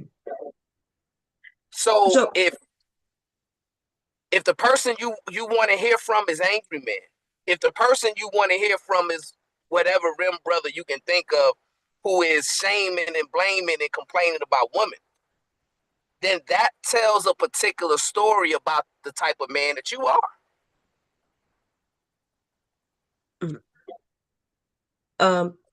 sad person said you don't like us to have fun. So I don't. Uh, um. Well, Sapa say I think. Well, no, I don't think he's in his 20s. I think he's in his 30s, but he don't have any children. Okay, so we're gonna say that he don't have any children. No, children out of wedlock or none of that. So I guess he's saying he still just want to have fun, and but things have changed. But back in the day, like a man out of in his early 20s, maybe he had fun, but by the time it was time for him to do men things, I never heard no man talking about having fun. That's usually a boys thing. But um, if you don't have any children and things like that, I guess you could still have fun. But then now the most of the women out here, though you're going to be having fun with, they have children, so you can only have so much fun, with her. I don't know. I guess it depends on what people want in their life. If I think Brownfield's talking about, being an adult and ended up with a family, because that's how most of society. That's what most of society want, right? Most men and most women want marriage and or families, whether that's with marriage or not. Um, and then I guess we have the people who really don't want marriage or children for whatever reasons. So, are you speaking look like you sound like you're speaking from a man who wants a family, right? Who wants a family and has a family. Am I right on that? Let me see. Because I can't hear you. You might be in a bad spot. No, no, no. I think you're correct on that, right? But Mm-hmm. also, it's a misnomer that once you get married, you stop having fun. Right. Me and my wife have fun every single day, right? Mm-hmm. Whether we're laughing and joking about our day, whether we're laughing and joking about our children, whether we're looking back at videos and pictures of our children, whether we're going on dates, which we do at least once every weekend, whether we're taking a vacation, in which we've already taken uh, 3 formal vacations already this year. Um, so the idea that you stop having fun once you get married and have a family is just totally incorrect, right? Um, Right. But the type of fun you've been talking about, a lot of them, then you hear where they want to be with different women. They want their woman to accept that they're going to be with different women. Even though that may not even necessarily be fun, but that's what men considers to be fun. Not only is it not fun, Queen, Mm-hmm. it's also dangerous, right? Right. Right. Because you know you're polluting the pool, right? Mm-hmm. And you're putting yourself in position to, you know, uh, be that type of person who now has to be an absent father. Because if you're sleeping with multiple women and by chance one of those women get pregnant, if you have that mindset going in, obviously you're not going to commit to that woman. So now Mm-hmm. you just created the broken home that a lot of these manosphere men detest, or at least they claim to detest. But after listening and hearing them, I'm starting to think that they're being fictitious with their message, right? They're not Yes. practicing what they're preaching. These men. and I told this to you a few when you first got here. They only detested because they couldn't participate. So the single, they wanted to be the men who got the women to get her pregnant and able to leave her because he don't really care, right? They said F these kids. They don't care about the woman being struggling. They were just against a certain group of men. So a man like yourself, they against. Why? Why are they against you? Well, they're against you because you was able to get the woman. You're able to have the family. And whether you stay married or not married, they don't care about that. They don't care about that. They they don't care if you end up divorced and in a broken family. You'll just fit in and they'll like it. Then they'll like you. But they don't like you because your message is pro family, pro woman, pro male, because you even you even pro male, right? You pro everybody. You want everybody to be successful. Yeah. And even when they say you punch down at the men, but I've seen some of the men claim that you was talking to them even when you never mentioned their name. And yeah, they'll rather hear you say something negative about a woman. That's what they're waiting for. They waiting for you. You're not gonna say nothing about the woman. And even though they hear you say, "Hey, I'm a man. I'm only speaking to men," they don't hear you say that. All they hear you say, "Oh, you gonna cater to the woman then?" And you're like, "No, I'm not speaking to the women. Let the women take care of that." They don't hear you saying that. They just hear you say, "You gonna cater to the women." Well, because they're weak men. I mean, we just got to be frank and be honest about it, right? Because only weak men would look to other men to substantiate their complaints about women, right? Mm-hmm. To substantiate their failures that they have participated towards within a relationship, right?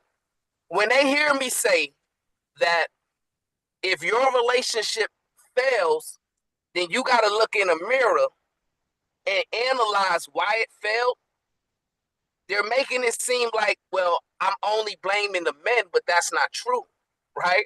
Obviously, if a relationship fails, it takes two to bring that relationship to an end.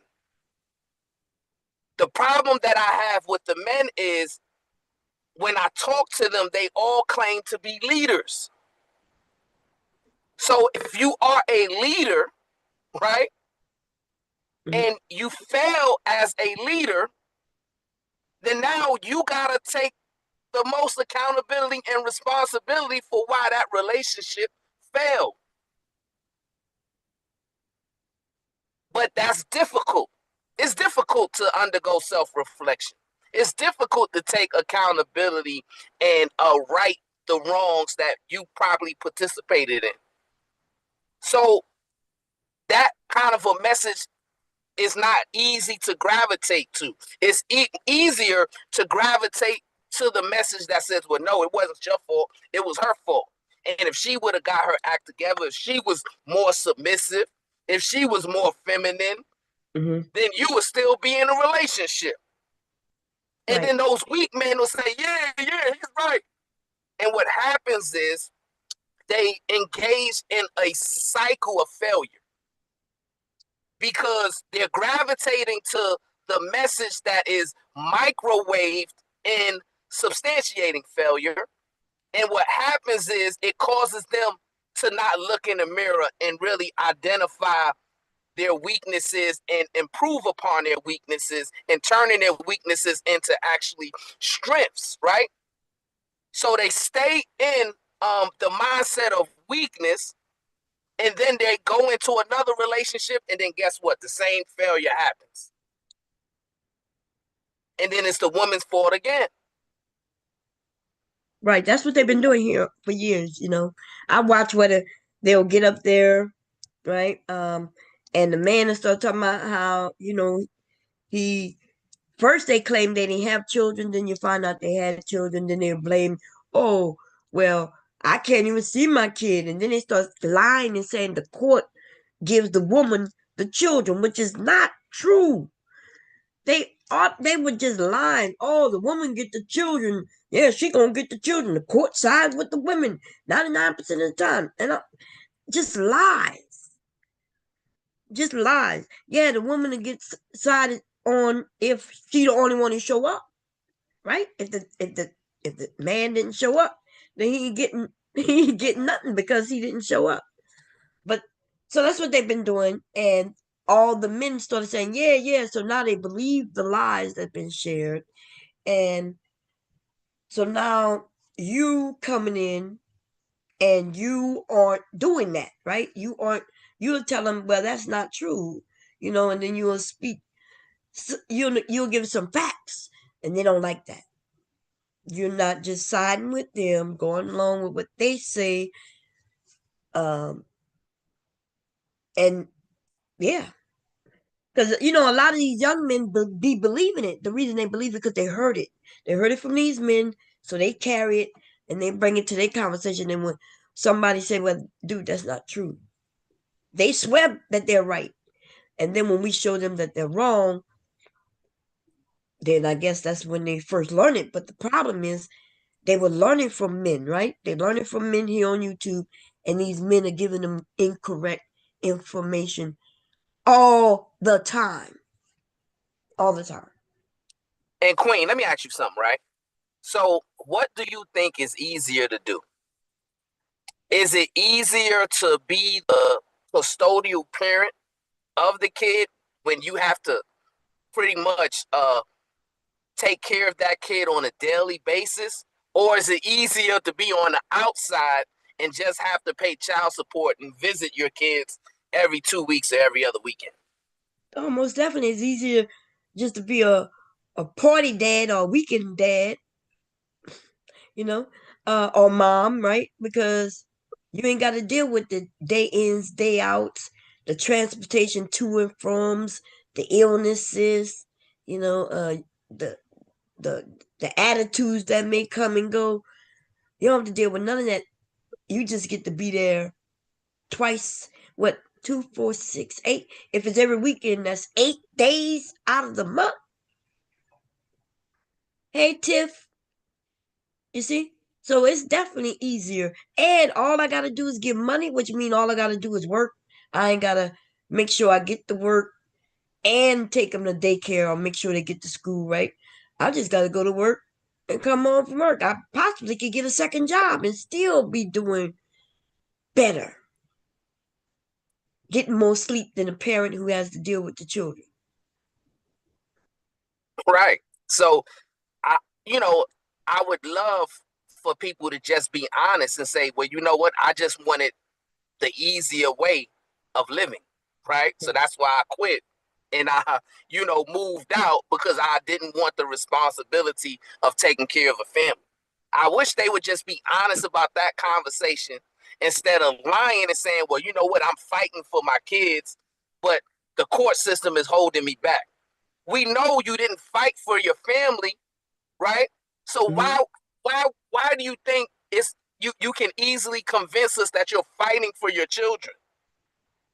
You quit on your family, so obviously you're not going to fight for your children because every man, and I'm saying this, every man in my real life that I've ever known that fought for their kids, they won custody. Every single one of Right. Because that's the way the system is actually built. Um, so I mean, even when I explain it to him, right? So let's say me and hubby, we in this house and we're arguing, but the house we married, so I can't really kick him out. He can't kick me out. So let's say I decide to leave, and I decide I'm leaving and I'm taking the kids.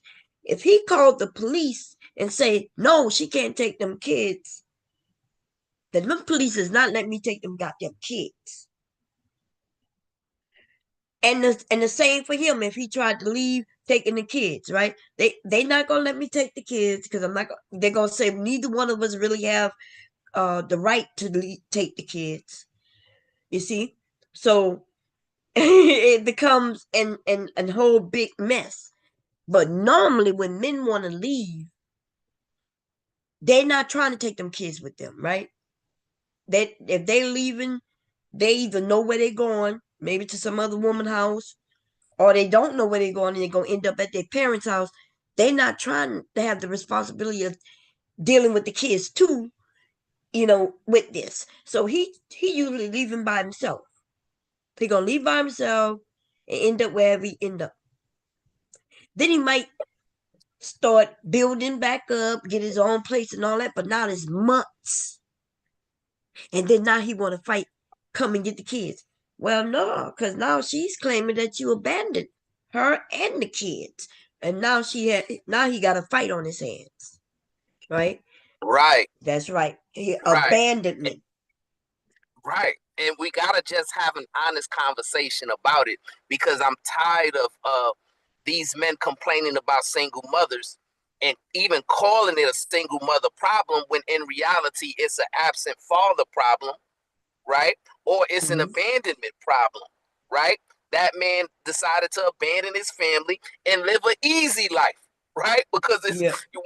when you got a family as a man, and every man, you can ask your husband if he agrees with this. Every man that's actively taking care of a family will agree with this.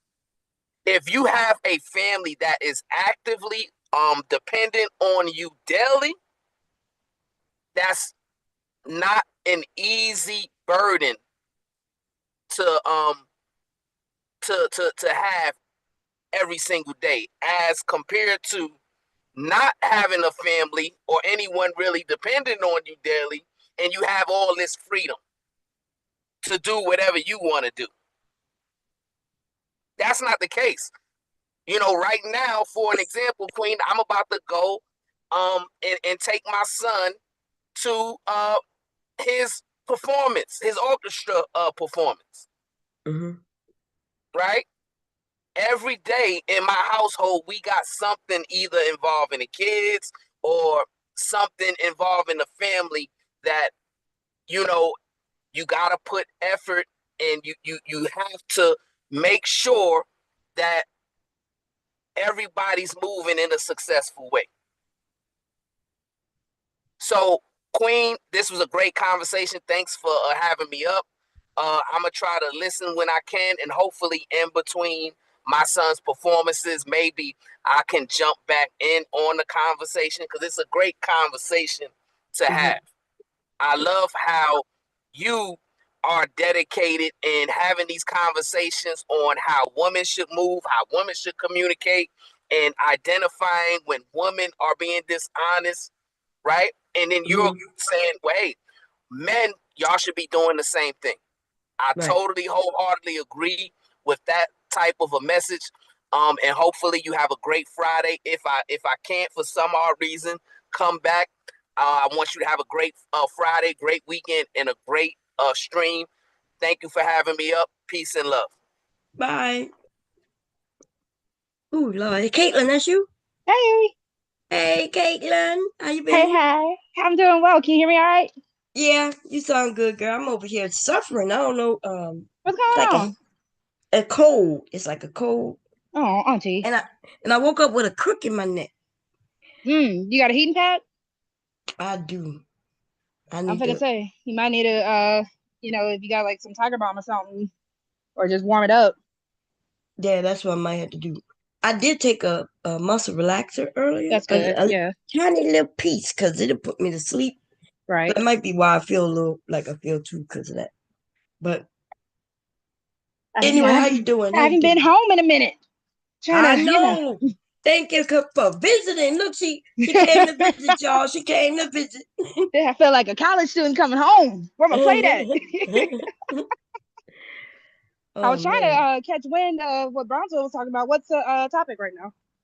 Oh, I was just talking about girl, I put Messy Bomb in there and I was I saw but that. the THMC, I got a little Oh, they made a resurgence. They came back. well, I don't know, but one of them, came back and said, I told you Vaughn was messy, I got a snap of that. And I said, I'll play with that a little bit. Ain't Mm-hmm. nothing too big. But I was talking about, when women say they don't need men and and how through the years some of the women, were against men, Yeah. even though they had men. Though that's the thing that I was saying, that like some of these women, Do you right, are think they're just married. so scorned? Like, not to give them an excuse, because some of these women be on some bullshit and they just be outlandish. But do you think it's just because of how scorned they are, whatever that man who fucked them up did to them? They might be have some of that, but most of the women whom I am speaking about, most Hmm. of the women was either they were married, like actively married, taking care of kids. Hmm. He go to work and and it's just like I don't know what happened where it seemed like, I guess because of the manosphere, I guess the Right. natural thing is to say, okay, they're over there attacking us, so let's attack them. Right. And maybe that's what happened to a degree, because even the ones who were divested was married. They True. were claiming they divested, but they were married. And even that girl, it had got so confusing to me what divestment meant, because one minute divestment meant like if you're a black woman, you divested from black men. Right. Then it became, well, no, because they ended up with like a couple of women who were married. They married to black men. So But they then were they still said, no, divested. it's not divested from black men. It's divested from the black community. Community. Yeah, Right. and Because I then remember there was a difference between divestment, swirlers, and then yo bonobos. That's where I came around. okay, well, the swirlers, that's the that's just people who I Just guess like have, to date outside. Yeah. yeah, date outside. Yeah, no matter man, woman, they swirlers. But Right. then the men were claiming, no, swirlers got to be a woman. I was like, that don't make no goddamn sense. Right. How how in the hell he just get to be for women? Like, when did that Because happen? it's Because it's fine when they do it. It's a problem right, when we do it. That's how a lot of these yes, men like to think. yes. And I had that argument with them, really rash the bad guy group of guys over there with that. Hmm. No, bomb swirling means when women do it. I said, well, what is it called when men do it? We just do it. But it's always been us doing it. But then why are you mad that When women are women now do doing it, it? Right. So there was, I don't know. That's how the because men conversation. also, I've noticed men don't like seeing women as their reflection. There's for some reason this whole idea that we're supposed to just be so stagnant. We're not supposed to move the way they move. We're not supposed to do the things they do. And when we actually start reflecting the things that they either don't like about themselves or that they don't want us to do, it becomes a Mhm. problem. Yeah, there's some men like that. Mhm. I don't know if most men are like that, but I'm not even gonna say most. Honestly, yeah. I'm talking mostly like about these dudes who, because we know even though it's allowed, like these men are loud, but I really still don't feel like they are the majority to a certain extent. But they do have an influence, and that's where I get really upset because a lot of men try to be like they're just a loud minority. That's fine. They still have an influence, and y'all are trying to downgrade the fact that they can influence other boys and men. Yeah, because they influencing, right? Hmm. Kevin Samuels, when he got to where he got to, and then The Tate um brothers, and entertainment. the media took a Hmm. hold of that, and some of these celebrities took a hold of that, right? Hmm. Allowed them on the platforms and shit, and now it puts a spotlight on what he was talking about, Right. and then before you know it, you hear these younger men saying this stuff, and now they all on these platforms repeating the same thing, Hmm. and The women do it too, because yeah. remember you and I were talking about the whole discourse with child free versus women who have children, and that's why I also feel like the same type of women who are arguing that whole child free versus women with children, they're the ones arguing the marriage versus not married. Like what's for you is for you. If someone else don't like your lifestyle, you shouldn't. What somebody else needs to make you should. Right, And a lot of people, for some reason, want somebody to live their lifestyle, whether because misery loves company or right, they're trying to convince themselves that their lifestyle is so great, and it might not be. It might be, it might not be, but you can't force someone else to live it. And that's what these right, men and these women are doing. right. No, and especially with that conversation, right? Because Mm-hmm. I everybody know I'm married, right? Everybody know I'm married. Been married a long time, so I don't really speak on. You don't hear me say you should get married or you shouldn't get married. I tell people, hey, whatever's right for you. I try to push It that. was right with you. Yeah, except for that though, when I'm in spaces, I do hear, everybody who's not married, they think it's great to kind of put down the women who are married. Mm-hmm. Like they do, like they'll say, yeah, I don't want to be like a married woman and stuck or this and that and that and that. You know what I mean? So I ignore it, but that's what happens. Even if I go somewhere else, I'm seeing these women, um, kind of make us like, yeah, you probably married because you ain't got no choice. I wouldn't want to be stuck.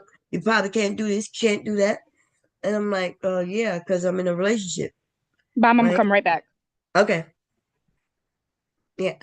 When you're in a relationship, you do have to consider the other person. Even like when I have discussion with rude and shit, right? And people say, "Nah, Bob, you could go by yourself." No, I cannot go by myself. Not only do I not want to go by myself, but why would I go by myself when I am partnered with somebody? Remember, I think we had the discussion on um where it was mentioned to go to Vegas. Oh, I was talking to Brownsville and I asked him the cost of some things. Right. The reason I asked Brownsville because him and his wife had just were there. They either just got back from there or they were there. And I asked him the cost. I asked him the cost because he's a couple. He gonna know how much it costs for a couple. And then uh somebody said, "Bomb." I think Ruth said, "Bomb." Yeah. Yeah, you could go. You could go. Right? He said, you could go. And I said, well, we all gonna go? He was like, nah, you could go by yourself. I'm like, nah, I can't go by. What you mean I'm gonna go by myself? Why would I go to Vegas by myself? What am I gonna do in Vegas by my goddamn self? Like, even when I was 32 and went to Vegas, I didn't go to Vegas by myself. Why would I go to Vegas by myself now or anytime? Usually girlfriends get together and go to Vegas, husband and wives, uh, couples get together and go to Vegas. Why would Bomb go to Vegas by herself? The fuck I'm doing in Vegas by myself? I don't gamble. You know what I mean? And so I thought that was kind of weird. They were like, nah, you should be able to go by yourself. Nah, first of all, if I wanted to be by myself, I would be by myself. I am to everybody who's single, yes, you think it's nothing wrong with you going by yourself because you are by yourself. Something is wrong with me going by my goddamn self because I wouldn't want to go by myself. I, I don't want to be alone by myself. And I definitely don't want to go to no goddamn Vegas or on no vacation by my goddamn self. The hell kind of shit is that? I don't even know where that thought process comes from, but I guess even as a single woman, right? Which I wasn't single very long, right? Because I got married young, but I still wasn't thinking about going to Vegas by myself. Okay. Anywhere by I don't want to go nowhere by myself. God damn it! And the only reason I even go to Louisiana by myself is because I'm going, and then I'm gonna be there with my family. Okay, I don't want. I wouldn't go to Mardi Gras by my goddamn self. I'm not going on a carnival trip by my motherfucking self. I don't want to go to Paris by my motherfucking self. I don't want to go to Africa by my motherfucking self. I don't no. And even unless I'm with a group of people, that's not by myself. Okay, and so yeah, I'm not. That's not my stilo. Now other people may be into going vacationing by them goddamn self, but I'm not though. Let's see. Cola said, I told my friend the other day, I think I'm gonna get me one because I like to spoon, and it's been a few years. I think it's time. Cola said she said she think it's time, you know, for her. But take your time and do it whenever it's time for you. The only person who can decide that is you, sis. You know what I'm saying? And yeah, and have fun. No, not I'm not telling a woman that she needs to be with a man to be happy. I promise you, I'm not saying that. I just don't, want nobody to tell me that same shit. That bomb, you'll be happier if you was not married. Like I can't even imagine not being married. I've been married so long, I can't even imagine not being married. And I definitely, yeah, yeah. Every time I think about not being married, the only thing come to my mind at this stage is when one of us get sick and pass away.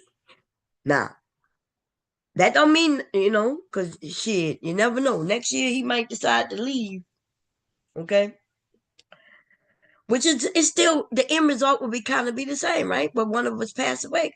If he decide to leave in a year, I'm gonna kill him, and he gonna be, he's gonna be the passed away. No, I'm just, I'll be to kill him. He'll be passed away, okay? I'll be moaning. How you say it? Mourning, not moaning, but mourning his loss. The daily departed. We're gathered here. Yes, wait, let me find it. Wait a minute. Wait a minute. Give me a second. Wait. Uh, Kids don't lie. I'm gonna lie. Need you call a friend. Call my lady with a friendly way. Dun dun dun dun dun dun dun. Is all I heard. I'm gonna. What? Oh, it's called "Let's Go Crazy." Okay, hold up. Look, y'all, I was trying to figure out what the words are. I had to figure out what the song was. I had to sing all that shit just to come up with the goddamn song name. Hold up, let me find it. Let me see. I gotta share it this way, Pop, so I won't get in trouble to see. Okay, so first I will be going crazy, okay? And but let me see, I just want the lyrics. And we just want this part, okay? This is for his funeral, okay? This is gonna be for the funeral. Wait, hold up. It's playing, but I ain't playing. I ain't sharing it. Hold up. Let me share it. Okay. This is for the funeral.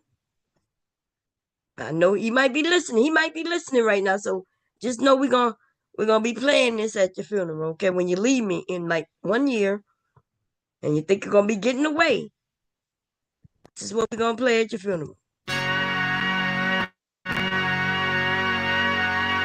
Dearly beloved, we are gathered here today to get through this thing called life. Life. Past life. Dead. Okay? Electric word, life, it means forever, and that's a mighty long time. That's right, forever. When you get married to Bomb Cherry, baby, that's forever. And that's a very long time. Let me go back to it. Look, it means forever, and that's a mighty long time, okay? Mighty long time. And if you try to back out, Time, but I'm here to tell you. I'm here to tell you. Yeah, I'm here to tell you.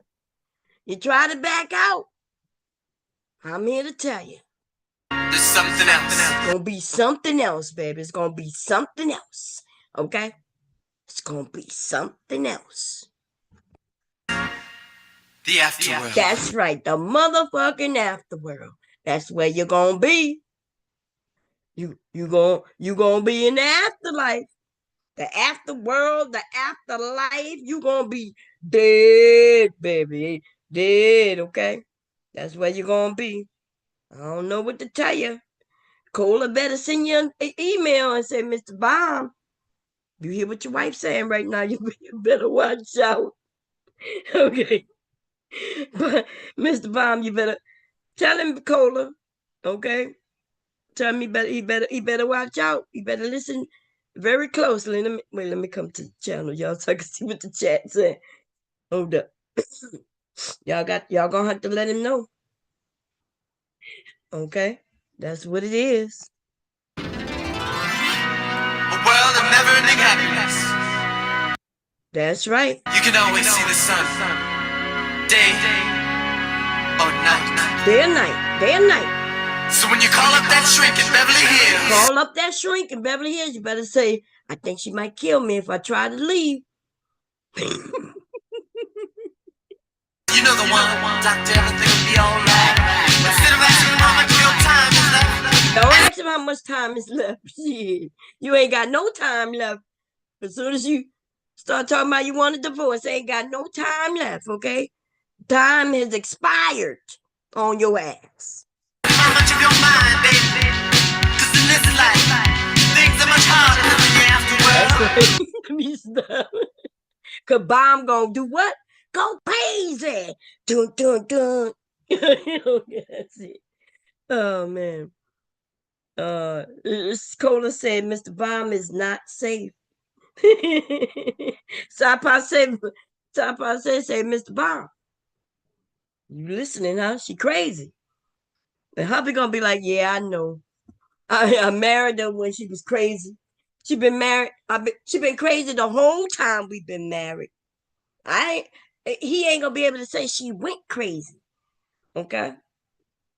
They gonna be able to like, well, you knew she was crazy. she she was crazy the whole 35, 36 years. You should have known better, okay? Oh man, let me see what y'all talking about. Um anyway, how's everything doing, Cola? I was gonna hit you up the other day, but I figured I'll wait till like the weekend just to say hi. Cause I know you hit me up and to tell me. I forgot what you told me. Oh, you was telling me Leaky Leak gonna be okay. Girl, I was so scared, girl. I thought I was gonna die. Ooh, if you could ask hubby, he was just standing there. I'm girl panicking. Cause my baby went in there with them they playing dodgeball. And see, this is what got me, right? Cause Leaky Leak is I didn't realize Leaky Leak is tall for his age. So when he went in there, he even I'm not sure because I never went back to look at the stream because I was sharing it. But he's as tall as some of them kids in there. But Leaky Leak is just 5. And there was a kid who was his height, exactly his height. That kid was like 8 years old, 7, 8 years old. And so when Leaky Leak went in there and I saw him stand by that kid, I was like, oh, okay. But then Leaky Leak didn't know how to play dodgeball. He understand the concept of what to do. And the other kids did, girl. They whoo. And then come to find out my son said, I never let him go in there. I said, well, shit, how I was supposed to know? Leak Leak went in. He just went in there, and the guy who was, who worked there, who was hosting it or whatever, he let him go in and everything. Told him what to do. Then before you know it, Leaky was throwing balls at people, but he didn't know how to throw it hard like them kids was throwing it. But I guess the balls are soft because he did get hit in the chest, and that's when I freaked out. I looked at him like I looked at him and I got real still to see if he was gonna scream or holler, and he didn't. He looked like he wanted to scream, but then he realized, oh, that didn't hurt. Then he wanted to stay in there.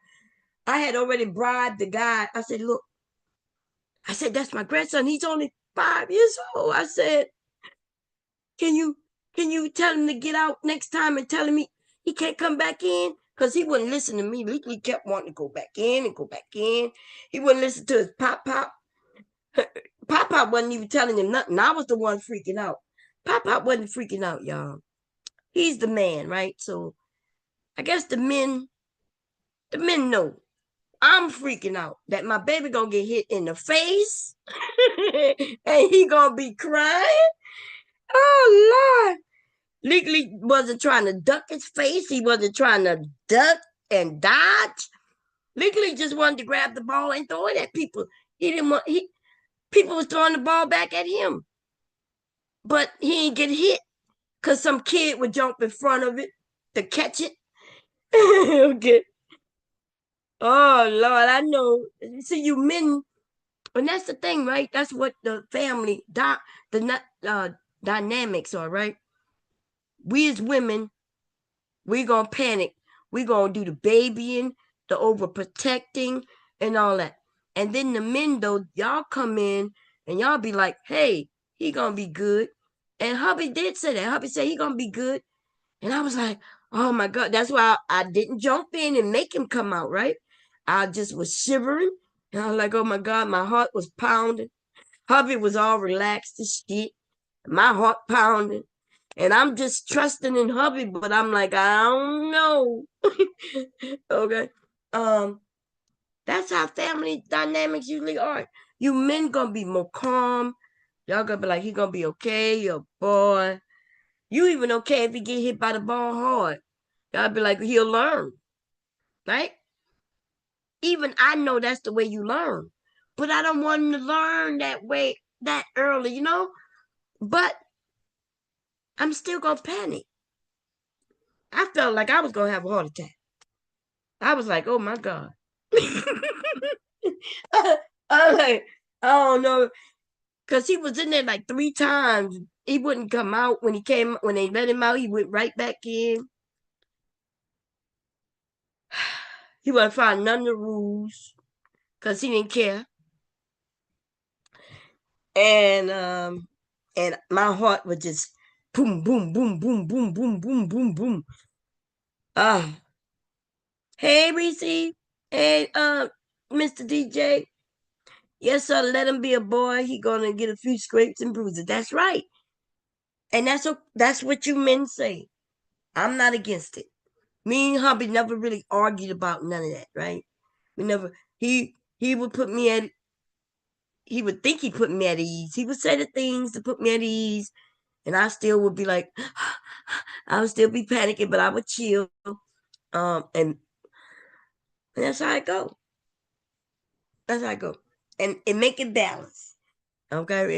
It kind of make it balance. Okay. I I had some aunts and shit who would tell my son, not my sons, I was about to say my sons, that would tell my cousins, right? Go out there, boy, stop crying. Right? Get your ass up. Get your ass up. Stop that crying. I ain't never tell my sons no shit like that, right? In fact, before they hit the ground, I was underneath them trying to pick them up.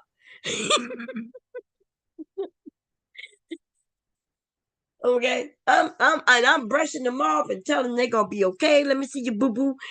Let me kiss your boo boo. It's gonna be okay, right? But I never yelled at them. Never tell them they couldn't cry. Don't tell them they couldn't show no emotions. Um, and then they would go over there. Their dad would, like, if they were crying, their dad would call them over, and he would give them, "Hey, you're a boy. It's okay." And he would have his talk with them, and everything would be good. See, they got babied by me, and then they got that stern, you know, talk that they needed from their dad. They got that from him too. That's what happened. Now, hubby may think that I won out, right? Because I'm not sure if he do. I'm only listening to the men here on YouTube, right? When they talk about, yeah, you women won't let us, y'all women won't let us. And I'm thinking, uh, what you mean women won't let you? Like, hubby let me do what I did, and then he did what he did, right? We may have had a couple of arguments, and it wasn't in front of them, but disagreement while we talking about certain things. Like, I don't know. Let me think of a example. Because he would tell me I'm babying him. That's my motherfucker job. Like, I'm their mother. I'm mothering them. And he's their dad. And I didn't stop him from doing his part. And so I didn't let him stop me from doing my part. See? I did my part, and then he was able to do his part. And now in our household, right? They they go to him. And if they come to me about something completely different. They still come to me and they go to him. So they know they got two parents. And you know the thing, they know that we both gonna have two different things to say. And even if we agree, we gonna say it differently. Because I'm a woman and I'm gonna say it the way I said, and their dad gonna say it the way their dad said. Hey, Licky, you home? I know what you came in here for. What you came in here for? It's right there. Look. See it? It's all charged for you. You see it up there? Yeah. My sister let me have her iPad. She did? So you got one? I can use both if I want to. No, if you got one, you could give me back mine then. What you mean no? I can use whenever I want. Okay, come give Mama a hug. I see you in 2 days. Not charged. No, it's off. I turned it off so it can stay on. Press the button at the top. At the top. This? No, yeah, they got a button up there. Look up there. Up, look, on, up. Yeah, look, feel. Come across this way, and you're going to feel it. Vicky, I'm trying to tell you. Do you see it? It's right there by your finger. No, over this way. Right there where your fan at. Right here. Huh? This hand. This? Yeah, now go down. Look at the top of the iPad, Licky. Look at it. Do you want to see where the button is or not? Yeah. Okay, well, then listen. Look at the top of the iPad, Licky. I told you I turned it off so it could be charged and not die. You see? No, go this way. To the right, Licky. You see it? There you go. Now see, that's all you had to do was look. Did it come on? Mm-hmm. Okay. Close my door. Because you got me upset right now. Yeah, because you tried to be a baby. My mom almost dispelled her proof right now because she was about to tell your little... Nah, I'm just joking. He acting like a baby. I'm treating him like a 5-year-old. He's smart. But he knows I'm a baby. Okay? It's true. I'm a baby. His dad gonna come in and his dad not gonna give him that what I'm gonna give him. And his grandpa not gonna give him what I give him. And I'm not gonna be able to give him what they give him. And that's how this works. And that's why parenting of two parents is necessary, right? Do you both have to be in the same house? Nope. Y'all could co-parent. That's a new thing. You know, new for me, right? When my son and his and my grandson's mother said they were gonna co-parent. She said, yeah, we're gonna co-parent. I'm like, you gonna do what? We're gonna co-parent. Okay. Ain't nothing I can do about it anyway, right? But for the last 5 years, that's what they've been doing. He's well adjusted. But let's go back to Brownsville Point. My son is not a father on weekends or every other weekend. You see what I'm saying? Like they are equally parents. They made some adjustments when he started going to school, right? Because every 2 days he was here, then he would go there, then there, and here, right? And that's what they do. So now it used to be they had every other weekend, but now he has every weekend because she, instead of him, he have him all weekend. Then she takes him to school, and then we get him on Wednesday, right? Which is 2 days, like it was before. But he don't stay for 2 days. He goes back home Wednesday night, and then he there for 2 days, and then he come here for the weekend. So it's still equal. It's just equally different than every 2 days where they swapping every weekend. Now my son got him every weekend and every Wednesday. Okay. I think something came out. Oh, good. So, and that's for the school. And then when he's off from school, he got him.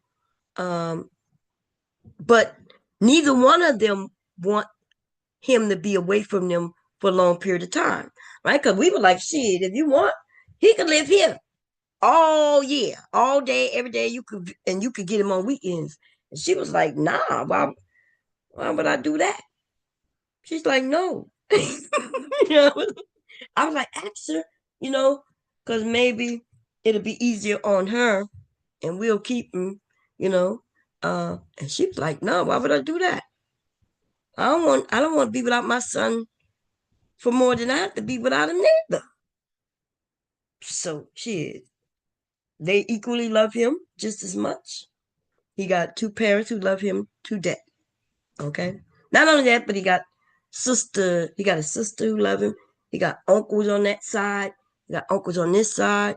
He got I think he have an aunt on that side too. Um so it looks like co-parenting could work. Some of y'all know, right? Some of y'all got some good y'all starting to develop some good things with the co-parent. And just know that putting the child first, and as long as both parents do that, then everything should work out. Everything should work out. Okay. Because I know some of y'all, I know it's a few of y'all, it's like quite a few of people either going through divorce and or separation. Um, and y'all could get through it. Okay. Sometimes it may seem like it's hard. Sometimes it may seem like it's gonna be so bad. But when you start working through it and getting through it, there's light at the end of the tunnel, and then everything starts flourishing. So I just want y'all to know, don't give up. No matter where you are in the process, and everything gonna be good. Okay. I know sometimes it may look like it's just not. You don't know how you're gonna get through it, but you do. Okay. That's for the men and the women. Mostly women, right? Because the men, it's unfortunate, but a lot of the men do walk away. You know what I mean? Like my son couldn't walk away even if he wanted to. You know what I mean? Like it was like, what are you talking about? I don't want to hear no shit about you gonna wait till them kids get older, or till your son get older. Like you gonna miss out on his whole everything, right? You gonna miss out on the whole childhood. Talking about you gonna wait till you get old enough so you can teach him to play football when you could be throwing a football with him when he 1 and 2 and 3. I didn't start hearing that kind of shit until like I don't know what generation that started. Like the dads were there being dads. My generation, right? Now, our generation, the X's, I guess that's when a lot of the people was having kids younger and nobody was getting married. So now you do have the breaking up of the kind of family, right?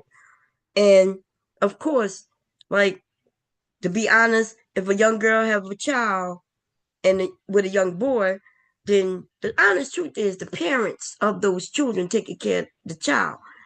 And most of the time that meant the girl's mother. And we could be honest about that, right? The girl's mother. She's the one who's gonna be doing a lot of the work. The boys, a lot of the times, they parents can act like they ain't even got no grandchild. Or they can just get the grandchild on a weekend here and there whenever they felt like it. You know what I mean? But my son's not going through they ain't doing that shit. I always told them, you become a dad. Soon as a young girl says she's pregnant, you become a dad right then and there. You responsible for her while she pregnant. Me and the dad told him, you're responsible for her. You're gonna make sure she good. You gonna make sure she good. You gonna take care of through that whole pregnancy, and then when that baby born, you gonna be there, right? Even if y'all don't get married, you gonna be there. You got, and so my sons knew that they like if they like money and they like freedom and they like going partying and all that shit. They knew they couldn't be no dads because they knew in this household in this family there is no walking away. You ain't got no choice, and I don't think nothing wrong with that. Like, if you ask me how I raise my kids, how we do it in my family, then I'm letting you know they ain't got no choices. Okay? The truth is, my son would be married today if she was also in my family. See, because he was ready to marry because he knew that's his duty. That was his duty to marry her. She said, I don't think we ready for marriage. I can't make her do some shit, you know. Now, if it was my daughter and it was and some man got my daughter pregnant, I would have pulled out a shotgun on that nigga. I'll be like, oh, for real? You got only a couple of choices here. Okay. But y'all see everything was in the reverse, right? My son is the father, and I can't go pull the gun out on the young lady and make her get mad. You know what I'm saying? And shit, I hinted, I talked, I at the wedding, not the wedding, the baby shower, because I had already mentioned it. He had already talked and told me that she had said no, I don't think so. That we ready. And then I brought it up in front of her family at the baby shower. I said, yeah. So when y'all gonna get married? I said that so her family can know that yes, this family that we in, we ready to make this commitment. All of us. Okay, we all ready to make a commitment to the baby that's about to come into this world. I already knew what Leek looked like before he was born. Because they got this new thing, y'all, where they take pictures of the baby from inside the belly. And he came out looking just like that fucking picture. It was crazy. Because they were like, she came and said, the baby looked like you. And he looked just like me. They had the regular view of the baby, and then they had a picture, a Panasonic view of him with my nose, just like this picture of me right here. That's what Leek looked like in that what you call him. Okay. And but yes. See, I may say I believe certain things because I do, but in my family, if my daughter had got pregnant at my son, first of all, I think my son was 21 and she was 22, so they of age. Now, mind you, they adults, so they not children. Okay, but that doesn't mean that me as an adult and a mother doesn't have influence on my children. I have both me and my husband have influence on our children, right? And I talked to my son. I said, I told him, I said, look, you knew how babies are created. Y'all live like y'all family. Everybody was good. And I'm like, and now you got a special person coming into the world that is the most important person in your life from the day he get born. Or he or she, right? Because I know if it's a boy, girl. I expressed to them that. See, today we talk about fuck these kids, but like anybody who could say fuck these kids and they talking about their own kids, I don't know what's wrong with them, but I wouldn't trust them motherfuckers with a puppy. You know what I'm saying? Look, the only thing them motherfuckers could get anything that'll watch for me is I could send them some roaches over there to them bitches, right? Because anybody who say fuck them kids, something ain't right with them. Something ain't right with anybody who say fuck them kids. And so the kids are the future. The kids is everything. Your kids is the person who gonna kind of prove what kind of parent you were and wasn't. Not due to how much money they make and shit like that, right? Just by what type of fucking person are they in the world? Are they decent, good, kind-hearted people? It don't matter how much money they make. That don't. That don't.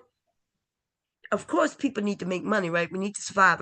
I get that. That's not what I'm saying. But what my sons do in the world and how they treat people in the world, that reflects on what we taught them, whether they're kind or mean.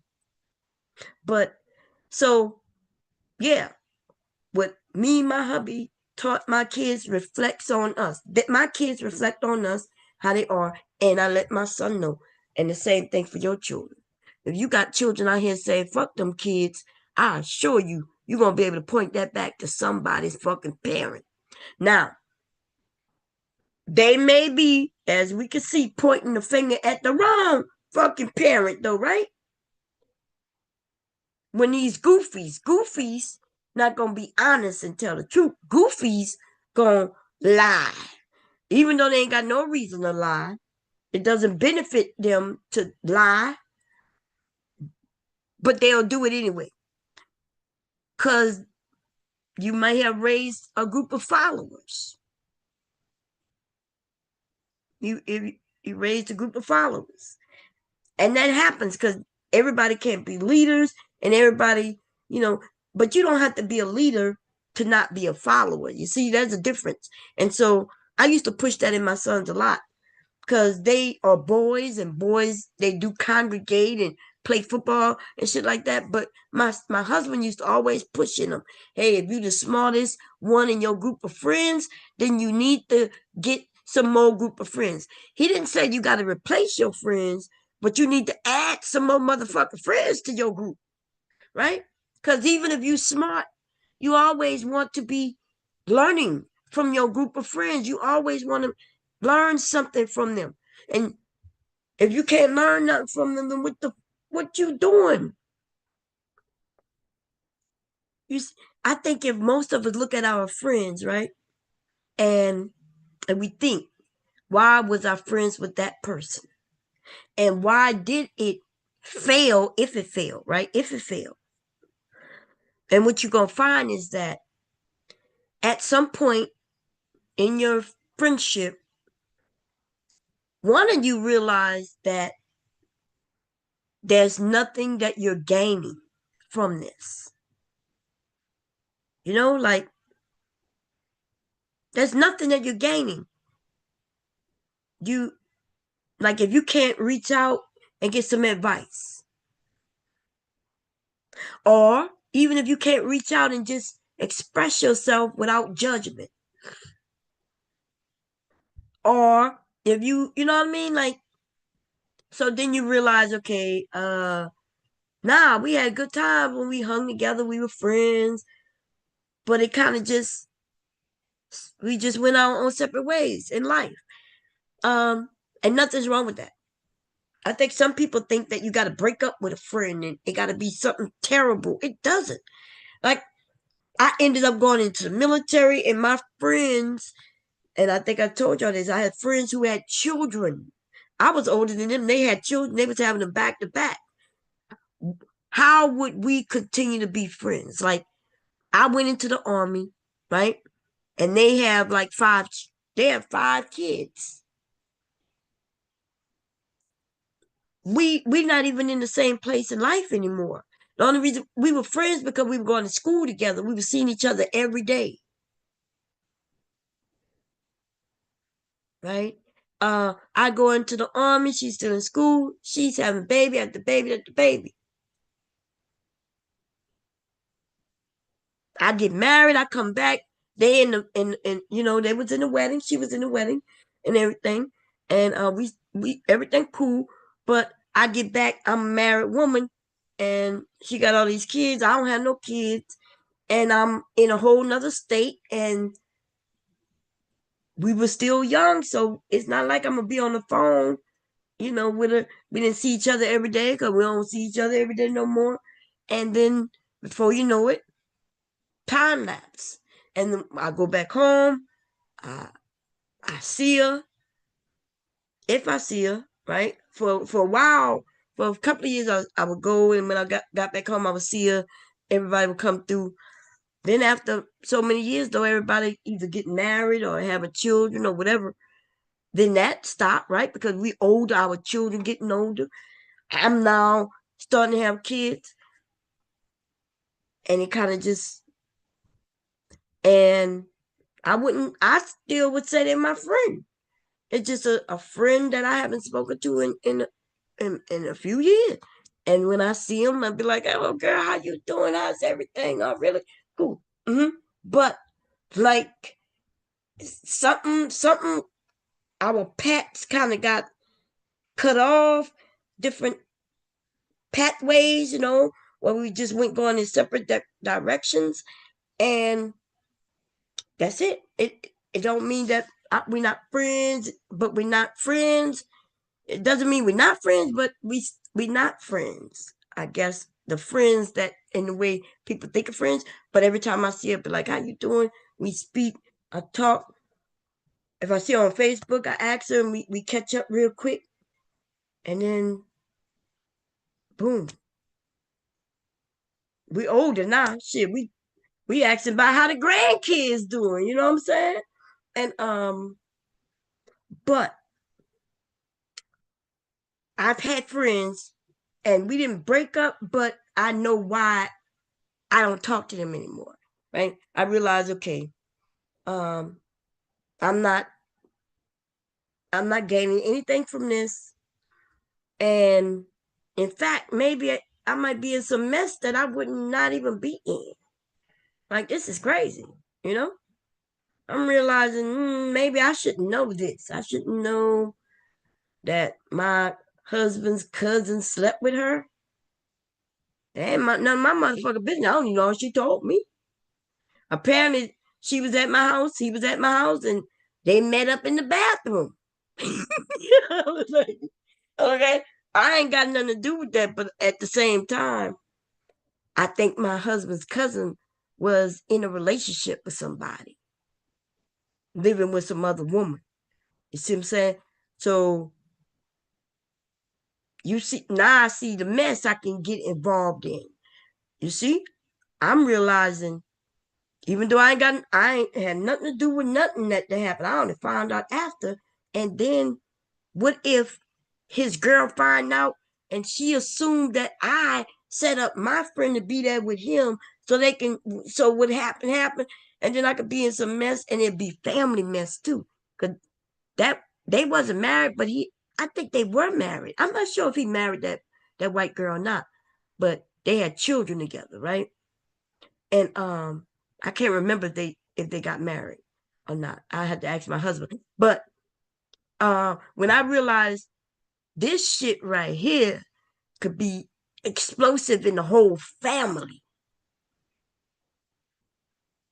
because this friend right here, and I'm like, yeah, uh, I'm gonna have to chill on this right here, because there's no benefit, zero benefit on my behalf, zero, right?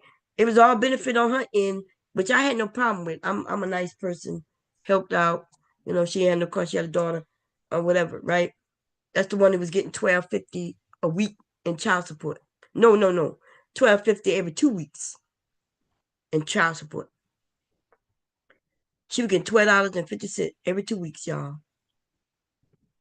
And I'm not lying. And she waited for that check too. She would be waiting and say, "I ain't get my check yet," because she would want me to take her grocery shopping. She'll be got her food stamps, but then she'll be waiting for that little cash. And see, I want men to understand something though, because these niggas be always talking about that food stamp, this and that and that and that. That woman literally waited for that goddamn $12.50 check. So when she go grocery shopping for food, she'll be able to buy the things she need with cash. The soap, the toothpaste, the deodorant, the pad, whatever she needed, she would be waiting for that fucking check. These men be fucking disgusting me. You wouldn't tell it when I get on the panels when I'd be disgusted. And it shocks me how many men listen to those men and be like, yeah, that's right.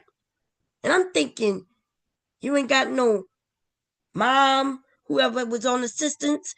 She can get food, but how was she getting that other shit? Some of y'all know. Remember your mom possibly having to sell a little food stamp just so she could get the toothpaste, the fucking soap, and the other things? These niggas be talking about $100 a week. Nigga, what the fuck is $100 a week today?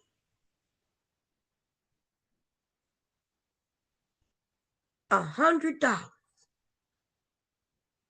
when your child might be still in daycare. That don't even cover daycare for the week. $100 might be just enough for you go to child, what is called, boys and girls club. So when your kid get out of school, they can go and have some fucking activities to stay off the street, right? Because you might want your kid, since the man's not around, she might need a safe place for the children to go when they get off the school bus. But men, a lot of these men don't think about that. Because remember, there's no dad around. So instead of having your kid go and open the door and go in the house and possibly outside and being influenced by a whole lot of other people, she has the kids getting off at the Boys and Girls Club or something like that, some other program. And I can assure you that shit is like $100 a week, if not very close. Oh, let's talk about it. If she got to pay for lunch, did you ever even look to see how much school lunch costs? Because if she's not on assistance, then your kid not getting no free lunch. You probably don't know that, you reckless ass, nobody having ass, nobody need to have ass dad. You don't even know. These niggas never mention their kids' lunches. Just a bunch of fucking bums. Fucking bums. And then they'll be like, when I say, well, look, if the government put you on child support, that's because she went and got assistance. Well, if she got assistance, she don't need my money. Shut your dumb ass up, nigga, and go find you a job. Lying ass, bitch ass motherfucking nigga sitting on YouTube with me all day while you crying about being on child support. Bitch, we know you ain't got no job. We see you on here every day. Not, and I ain't even talking about the niggas in the chat. You on the panels. The same niggas, one minute they talking about this woman who got them on child support and how they don't want to pay. The next minute, the nigga is on the same panel, just a different day, talking about, look where I live at. Look where I live at. Look where I live at. I got 2 homes. And I'm like, nigga, I remember you, nigga. I remember you, nigga. I remember you complaining about the child support. I remember you've been put on child support by the state, which means she went to get state assistance. Now you telling everybody you living in this nice big ass place, huh, nigga? The fucking double talk, the double mindedness, the bullshit. These niggas don't care about their fucking kids. It's so many of them. They don't care about them fucking kids. They ain't never mentioning no lunch. They ain't never mentioning anything that child got to do, right? The men who take care of their families, though, you know what you hear them saying? Oh, my child has an event. Oh, they in karate. Oh, they doing this. Oh, they doing that. They playing the instrument. The reason you do that because you want your children to have access to all those things so they can figure out what they good at or what they could be good at. Right? That's what you want for your children. Not them though. Why she gotta get $100 a week? $150 a week. My child don't need all that. I'm like, what the fuck are you talking about? You can't even live off $150 a week by yourself as a grown ass man. You ain't even gonna be able to get no shelter. They ain't got no place you can rent for less than $150 a week in America, unless it's under the bridge. They probably charging that for the box. Cause you gonna pay 30 something dollars for a fucking box from U-Haul. Let's go look and see how much a U-Haul box costs. Hold up. y'all like bomb you tripping right now. Okay, let's go see. Let's go fucking see how much a U-Haul. We're gonna go to uhaul.com and let's go see how much a fucking box costs. Okay.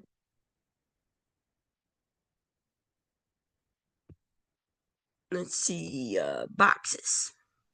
There we go. You want to live in a box, nigga? We got you. We got you. Okay? We need a moving box. Okay?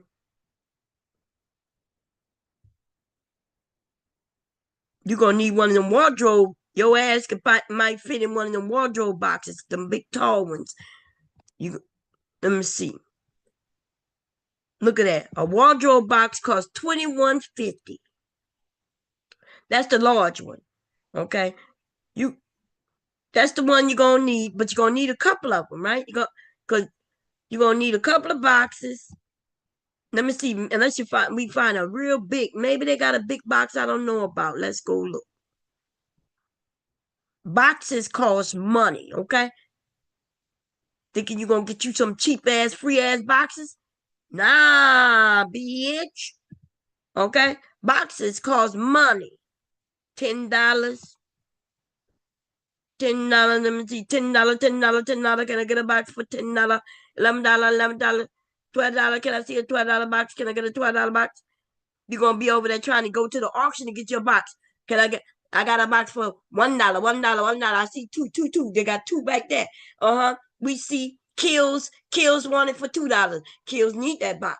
$2. Oh, somebody named Whiteside, he wanted for $3. He said he'd take the box for $3. $3. Anybody got $3? $3.50. Kill said $3.50. Whiteside said $4. Kills said $5. $6. $7 back at Kills. Kills $7. Can we get $7? Can I get $8? $8. Whiteside said $8. $8. Kill said, nigga, I got you beat. I got $9. $9. Kill said $9. $9. Kills for the win. $9. Come get your $9 box, nigga. Okay, you gonna need 3 of them though. I hope you got it. Let me see how much that is. Let's add that up, y'all. My phone died. God damn, I want. Okay.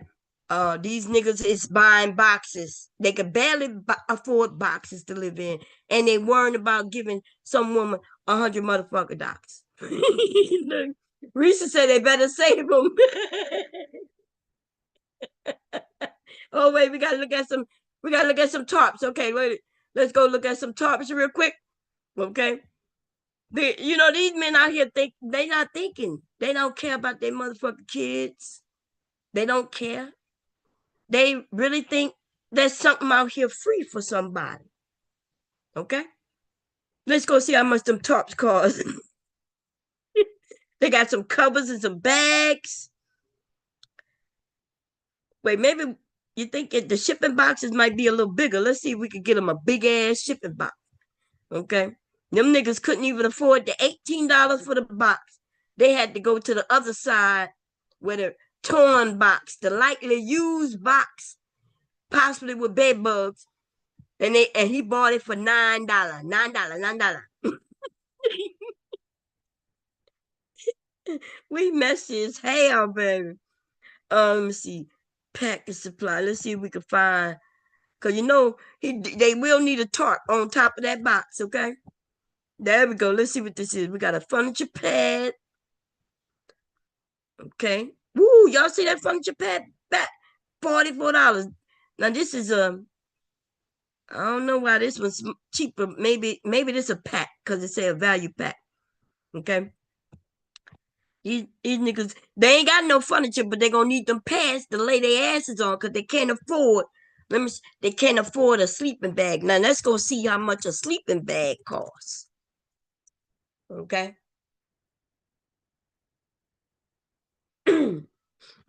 Let's see. A sleeping bag that will keep them warm, okay? Uh let's see. Warmth. I'm gonna just put warm just to like with some warmers. Let's see if we can find. Look at that. You go to Dick's, they got one, but I think they ain't gonna have no electric, so they're not gonna be able to plug it up. Maybe it's and they ain't gonna have no, so we're gonna have to find them a basic sleeping bag. Let's see if we can find it. Let me get this. These niggas living with their mommies, okay? And I ain't saying nothing wrong with them living with their mommies, but I do say if you ain't taking care of your kids and you got the hospitality of your parents to make sure you good, because you're gonna always be good because your parents, right? Then you better make sure your kids is good. What it look like if I'm making sure my son's good, but my grandson gotta go and fend for himself? What kind of fucking parent would I have been to have raised a parent like that? Where my son gonna be good, he gonna sleep with his mommy and daddy, right? But his son gotta go and straight figure it out. Fuck him. Shit. My sons would be, if my sons was anything like these niggas, they would be out on the street and every grandchild they birthed into the world would be living under my roof. All a woman had to do is say, boom, this baby is for your son. And I'd be like, really? Be like talking to him. Hey, is it a possibility? If he tell me yeah, it's a possibility, okay, she can move in while she pregnant. Okay. If he not sure, then if he says he's not sure from the jump, but it could be a possibility, we're gonna take care of her while she's pregnant. After she had a baby, we get the DNA test. If that's my grandson or grandchild, girl or boy, then now that's a part of our family. And my son can't live with us no more because I'm gonna be like, you brought in all these children here. These children gonna be taken care of, and your ass gotta go fend for yourself, you grown ass, reckless ass man. But I ain't see my son's not like that.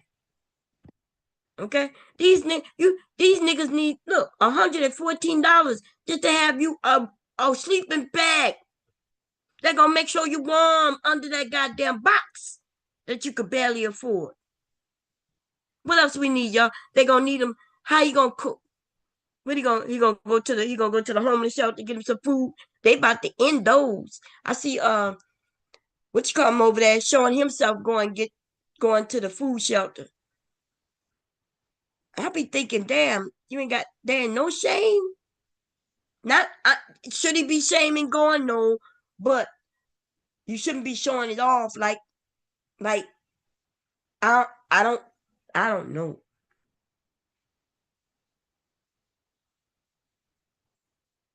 I don't know. I don't, and the more kids you got, the more you get to get off the tables. I'm watching them, and they got shit on the table, and they got limited stuff, right? Which they got limited stuff with a lot of people needing it. And if you don't need it, you shouldn't go grab it because the people who do need it should get it. And then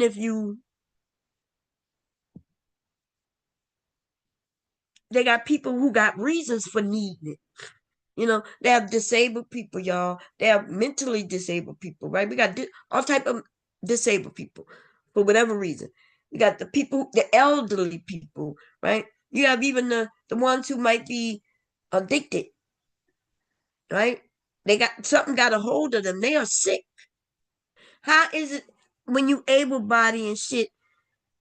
How, how like I if Trump end up taking away veterans pay, my family gonna be in trouble. I'm gonna be in trouble. Like me and hubby, right? We don't. My sons have their own income. They do their own thing, right? Me and hubby, our income is our income. That's his income, my income. Um, yeah, I foresee we gonna be all right. I may be in one of your motherfucking lines still, right? I don't have the ability to go out and work. I like I'm a disabled vet. I've been a disabled vet since I was in my fucking 20s. So every time I had a job, it was a part-time job. I went to school to make sure I can continue to work, right? Where I don't have to actually be like on my feet and shit like that. But I'm not sure if y'all should know, but y'all may not remember. But I have a headache that never stopped, and my back is fucked up, right? I told y'all my injuries, right? You know what that means? I can't sit for a long period of time. I can't stand for a long period of time. I can't walk long distances, right? It's gotten worse because through the years, I was forcing it, going through it. Medication was helping. Medication don't help no more, baby. Okay? The medication only subsides the pain. I take 3-4 steps and I feel like I can't walk. If you touch a part of my back, I will yell in extreme pain. It's like the nerve. It's so I guess it's at the place where I either have to have surgery. Because when I was younger, in my 20s, they told me I could have surgery. But they did tell me that it may work and it may not. And I was in my 20s. I wouldn't have took that chance. I may take that chance though at this age. I don't know. Right? Depends on lots of things have changed in the last 30 years with surgeries and backs and shit like that. But I would be embarrassed if I had to stand in line, but I would stand in line, I guess, if I had to for my family, right? I don't understand though. I would not be on here showing y'all that shit though. That's what I'm saying. It would be like it would be like it wouldn't be nothing I would be proud about. That's what I'm saying. So I don't understand the mindset. I can't imagine the mindset and I do not get it. I don't want people shouldn't be if you need help though, go get the help. Now please don't take what I'm saying incorrect that you shouldn't go get the help. I'm just saying that y'all see what I see, right? And I don't know. It's almost like content. Oh, let me go get me some free food and let me make some content off it. And that's fucked up. That's fucked up. And I don't know. I don't know. Let me stop this share real quick. Anyway, y'all, I am gonna go take NyQuil because I did take some Dayquil. I'm gonna take NyQuil, and we're gonna have fun tomorrow if I feel better. That's why I'm gonna do it early so I can get some sleep, wake up early because we're gonna celebrate Mr. Mark's birthday. Yay, Mr. Mark's birthday! We're gonna celebrate his birthday. Listen, I might celebrate uh his birthday and my birthday every year from now on. Right? I used to think, oh, it's just a birthday, it's just a day. Boom. As you get older and you realize people dropping around you like flies, like what is his name who just Dr. Styles? If I'm correct, Styles may have just like early 50s, if 50s. I don't even know. These young men, these men are dying. And we've been telling them that. Black men are dying. They've been dying young for a very long time, right? And I've been hearing of somebody I went to school with dying since they was since I was in my 30s. They died in their 30s and 40s, and they be lucky if they get to their 50s. Oh, baby, if they get past 50s, like if they get in their 60s, they are damn lucky. And usually you're going to find, if you're going to find something that was very, the reason why they lasted that long, right? Usually military men, which mean they was taking care of themselves when they were younger. The military made you take physicals and all kinds of shit. You ain't had no choice but to take care of yourself while you're in the military. So you're going to find that these older black men were either ex-military, right? Or it could have been some type of religious also, but where they, they started eating healthy also. But other than that, black men dropping like flies. They're dropping like flies. And for those of you who living and you're young, I'm letting you know that this shit ain't no joke. Okay? If I'm correct, I remember him, he had told me the last time he was over here, he had told me he had been sick. Right? And I told him to take care of himself. He like, yeah, yeah. Just like my dad and shit, they be like, yeah, yeah, yeah. Now the thing is, you can't never tell them I told you so, right? Can't never tell them I told you so because they no longer here. But I don't understand. Like, what is it that will make a man say, I want to be here longer? Because I can tell you what that is for me. That was my son's and that's my grandson. I want to be here to see him go through school. I would love to be here to watch him graduate. And oh my God, if I can just be here to see him get married and possibly have a family. Wow, that would be amazing. That would be so fucking amazing. That would be fucking amazing. Now, I don't know, right? Because I've been like I know what my medical issues stem from. So the chances of that, all that could be slim for me, right? But that had nothing to do with my doing, right? That had nothing to do with my doing. And so when it's something that I know that I need to go to the doctors for, I go to. Now when some shit, y'all be like, Mom, go to the doctors. Because my ankle swollen, y'all, some of you women, when you get a certain age, you understand that your ankle swelling is not going to have you go to no goddamn doctor, okay? You when you going through menopause, you gonna have all kinds of shit going on, and you ain't gonna be running to no doctors every time. But if my heart start acting right, if I can't breathe and shit like that, I'm going to the doctor. I don't know what these men be. These men be knowing that they not taking their medicine right, they're not doing this, they're not doing that, and they just be like, "I'll be okay." How you gonna be okay? And you gonna be okay until you're not okay, and then what? Now I'm about to get on Mr. Pound because listen, what we gonna do? It like I don't even know what I'm gonna do if something happened to him.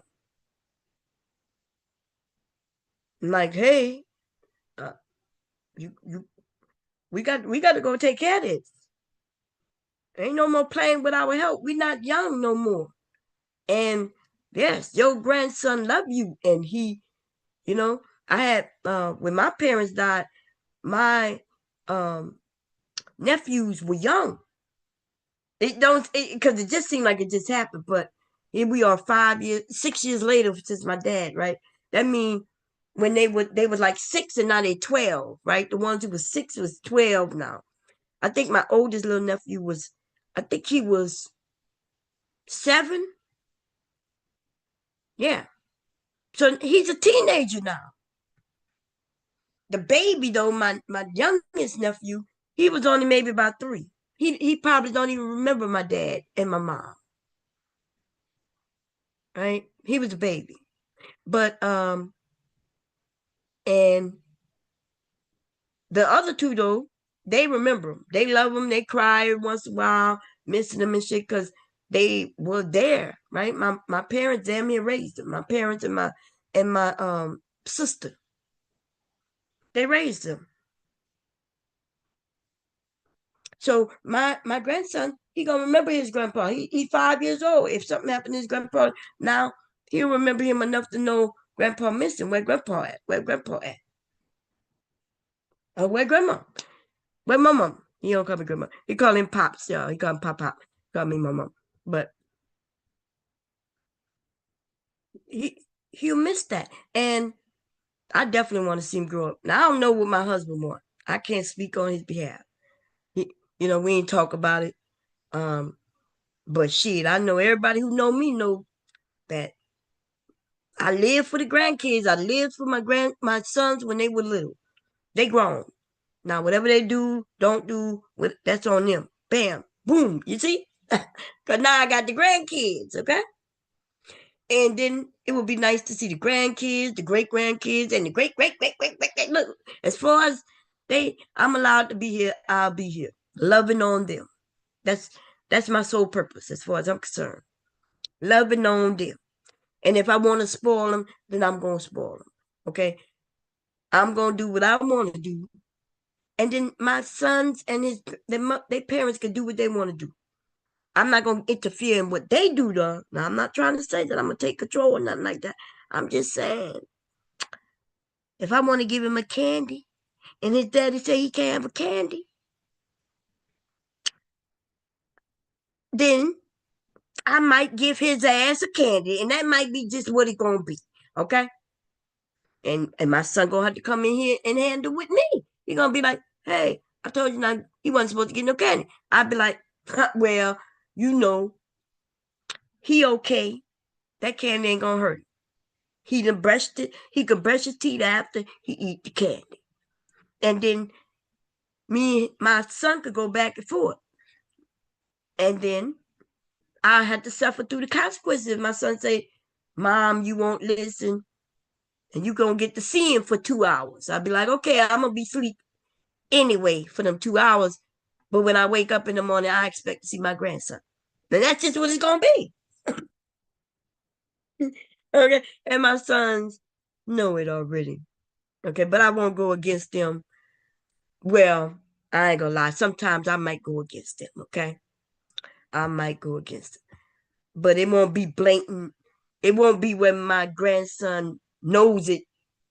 Actually, legally told on me the last time that happened, y'all. It did happen. It was just like a couple of weeks ago. And legally wasn't supposed to get no candy. But I didn't know it. Like my son didn't say it to me. And I said, I said, Leak, you want a candy? And he said, Dad said I can't have no more. And I said, okay. And I opened it and I sucked on it. And I said, you want some of my mama's candy? I said, you can share some of my candy.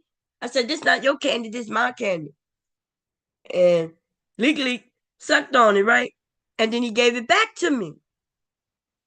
And you know, legally went in his daddy room and told on me. Legally went and Leak told his daddy on me. And I wasn't mad at him. I actually liked it. I liked the fact that, okay, his daddy told him not to do something. My mom had him do something. He knew he wasn't supposed to do it, so he didn't do it no more. And then he went and told on my ass, man. I played like I didn't know what he was talking about. I was like, I don't know what he's talking about, babe. Oh, man. And then I said, okay, in my mind, I said, Leak Leak is a tattletale. Leak Leak straight told on me, y'all. He said, Nay, Bomb, you gonna be here till you like 99. Well, it's okay. But he said, Bomb, he went to the soup kitchen because he didn't want to cook. Uh-uh. That's so messed up. He shouldn't be telling nobody that. Like, so when they got people who might really need it, they ain't got zero food and they ain't got no choice but to go there. He went there just simply because he want to cook. Come on, please, man. Cola said my youngest is 6, and I know if I leave anytime soon, it will affect him a lot. We're like this. I know y'all are. Look, y'all, Cola is the one who gave me some information about taking the kids to is it Home Depot or Lowe's? I think it's Home Depot. Once a month, they be doing activities with the kids. Like, you know what I mean? Like she be knowing what different things to do with the kids, activities. She's like, yeah, Mom, you could go here. She's the one who hit me up when I was freaking out about him being in the thing. She's like, he gonna be okay, Mom. And so um yeah. When I was a younger parent, I was freaking out, but I would be in there with them. I was like that parent who would have been jumping with him. You know what I mean? Which I did see some black men jumping with some kids. I was kind of proud of black men when I was at that goddamn at that what's that name of it? The what's the name of it? My grandson called it the trampoline park. That's what he called it. I don't know the name of the place. I forgot. But anyway, y'all, they had some black men jumping with their black kids, girls and boys. I seen even couples, right? The black woman and the black man jumping with the little one in the middle, right? I was so proud. And I even saw some possibly wanting to try to be stepdaddies because they had a couple of, non-black women, with their children.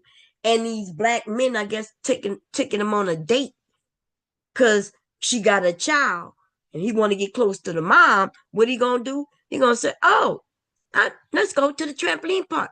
You trying to get close to the mom, so you gonna go and pay for her child, right? I seen even some of the black men doing that. Yes, I saw it. Okay. Um, but they were young. And when I say young, I'm talking about the zennials, right? In their 20s, early 20s to maybe mid 20s. And they was having them a good old time with they doing what they do. And it's these old ass niggas who trying to separate men and women from each other. Okay? And I say we need to just stop listening to them niggas, to be honest. Really starting to stop wanting to have conversations with them. That's why, like, I've been trying to take a little break. Um, like when I saw that, Sharon was over there, they was having a good conversation, right, with the men. So I went and started looking at my garden, okay, getting my garden information and shit. But I was like, okay, they having a good conversation. And I was like, yeah, let the men do what the men doing. Cause I'm starting to get less patience for them. Like I no longer like I've been real nice and I ask questions, I answer questions. They get rude. They just say any goddamn thing, and then they try to make it seem like I'm the one being rude, right? Which I can be. Y'all know it. I could be messy. I could be rude. I can get. I want to be rude to their ass. I don't want to be nice to them. I'm gonna be honest, right? I go up there. I'm not. I don't want to go up there and act like I'm their goddamn mamas or their grandmothers. And some of them I just want to go at as soon as they get up on that motherfucker, right? Like beans. As soon as I see that nigga, I be wanting to go up there just to just jump in his ass. Now the only reason I don't do that because I like Sharon, and I don't want to do that to his channel per se, even though it'd be very entertaining, right? And he'll let me do it, but I don't want to do it. But I really want to do it. You see what I'm saying? Fuck that nigga beans, and a few others too. It's a few of them. Okay, they real nasty on the low. And I ain't letting that nigga go for crying and acting like he gay. Never, never. Okay? Never. And that's what I got to say about that. Now I'm gonna get some sleep or try to. And then so we can be back tomorrow. Because every time I say I'm gonna be back, y'all notice I don't be back.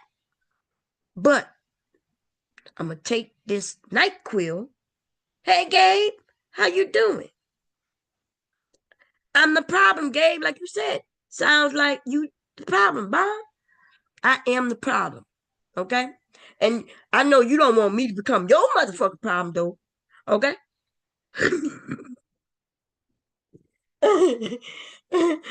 Look, I can't help but laugh when I talk to Gabe like that, y'all, because I really had no motherfucking problem with this one right here, okay? Because I'm going to tell you why. I'm going to tell y'all why I don't have a problem with Gabe, right? Gabe is funny as fuck sometimes. He weird and creepy, right? But he is a motherfucking husband taking care of his children and his motherfucking wife. I never heard him be against marriage, and in fact, he's before he got married, and maybe I'm wrong because I could be wrong. I don't know when he got married, but I could have sworn I remember when he was not married. But maybe he was just talking like he wasn't married, or maybe I assumed he wasn't married, but he was married. But he's always been not against marriage.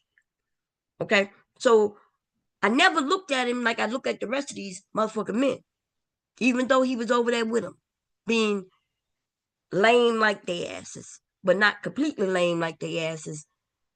I don't know why a weird ass dude would want to act like he's weirder than he is. He's already weird, but he want to act weirder by being with weirdos. I don't understand it. It's not for me to understand these weirdos, ladies. They just weird, but it's okay. But the thing is, I never heard him go against women, and I never heard him go against black women either. Right? So I never heard him go against black women. I never heard him go against women, and and he would be pushing back at these men on things like marriage. And so there's a little respect for this little nigga right here. Okay. And so I don't have I really don't have no real disrespect to give him. Okay. I crack some jokes with him and shit like that. But then that pedo shit that he like, that's what make you weird, dude. When I know that you're smarter than you act at times. And then you say stupid shit, right? You say the stupidest shit you want to say. Okay. The need women. Yeah, you weird and creepy, nigga. You got a whole wife and everything, and you are weird and creepy. Yes. Okay. But oh, you've been married 9 years? I've been here. Have you been here the whole time? So maybe you were newly married. So I don't know why I thought you were single and then got married. I don't know. I've been here for a minute. But anyway, what I am saying though, I've never seen you talk bad about women.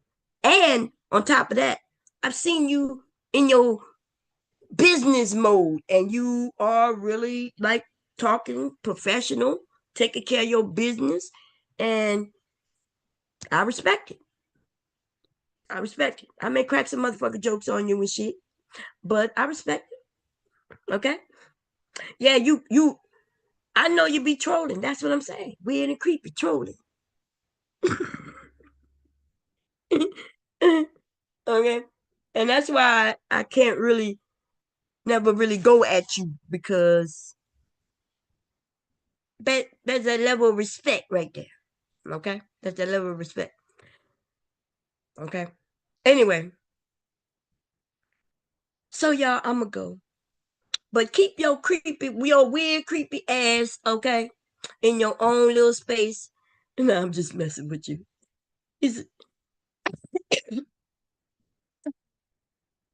Y'all, Licky got me sick last weekend. And it came on slowly, but what it is, it's like a head cold. It's like some thick shit. Like every time I wake up, it's like thick stuff in my throat. And I'll be thinking, okay, let me spit this shit out. And then I'll be all day spitting it out. So this not good. Anyway, y'all, I'm gone. I'll see y'all tomorrow. Okay. I am going to go. First, I'm going to go jump in the. Should I take a steam bath? Just take a shower. I do want to jump in the shower because I don't like getting in bed without getting in the shower. And then I'm going to take NyQuil, which may help me sleep which I've been sleeping well because it's been cold. Okay, it's been cold in the house. And hubby figured out, oh, she'll sleep if it's cold because I told him. And now every goddamn night is cold.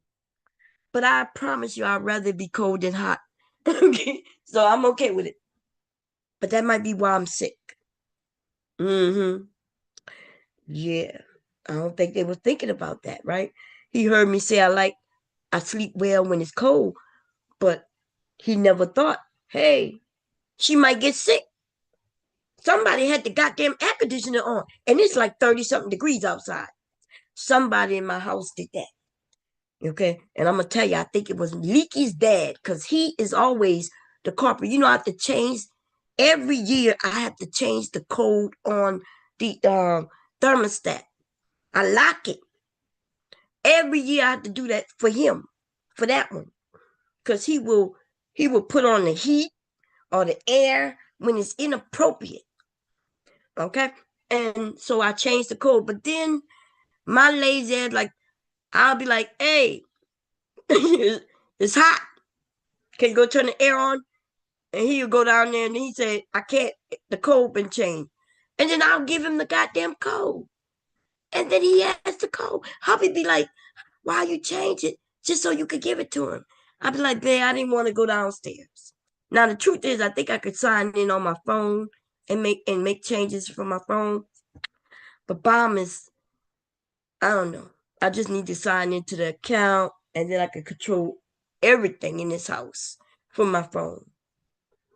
Okay, but I gotta remember passwords, account numbers and shit. I don't, I don't remember none of that shit. Them people gave me like they gave me that shit like 10 years ago. They 10 years ago they gave me all the account numbers and the sign-ins and all that shit. I don't know where none of that shit at. Okay, we just go downstairs. I do the code and then boom, boom, boom, boom, boom, and that's it. And then I end up giving him, but I'm gonna change it again. And then hubby gonna say, yeah, you gonna change again just for you to give it to him again. I'm be like, I know. Okay. But this time of year is crazy because the weather is still freezing outside. Okay. But my son, his room is warm because the neighbor next door may have on they may have what's the thing called? The chimney, the fireplace. If they have their fireplace, you know, then I guess that wall, I'm assuming that wall touches that wall, his wall, because I don't know why his room and that other bathroom be hot as shit. Whole house be cold except his room and that bathroom. I don't know why. I just assume it's got something to do with the neighbors, but I don't know that to be a fact though. Okay. Now on the third floor, where you think all the heat is, because the heat rises, he have it cool up there. My son on the third floor, he has it cool up there. So I don't know what's wrong with my my other son's room and his bathroom. I don't know. Anyway, I'm gone. We got to figure that shit out though. Okay, because electric getting high. Based, we up here. I think our electric comes from Canada. I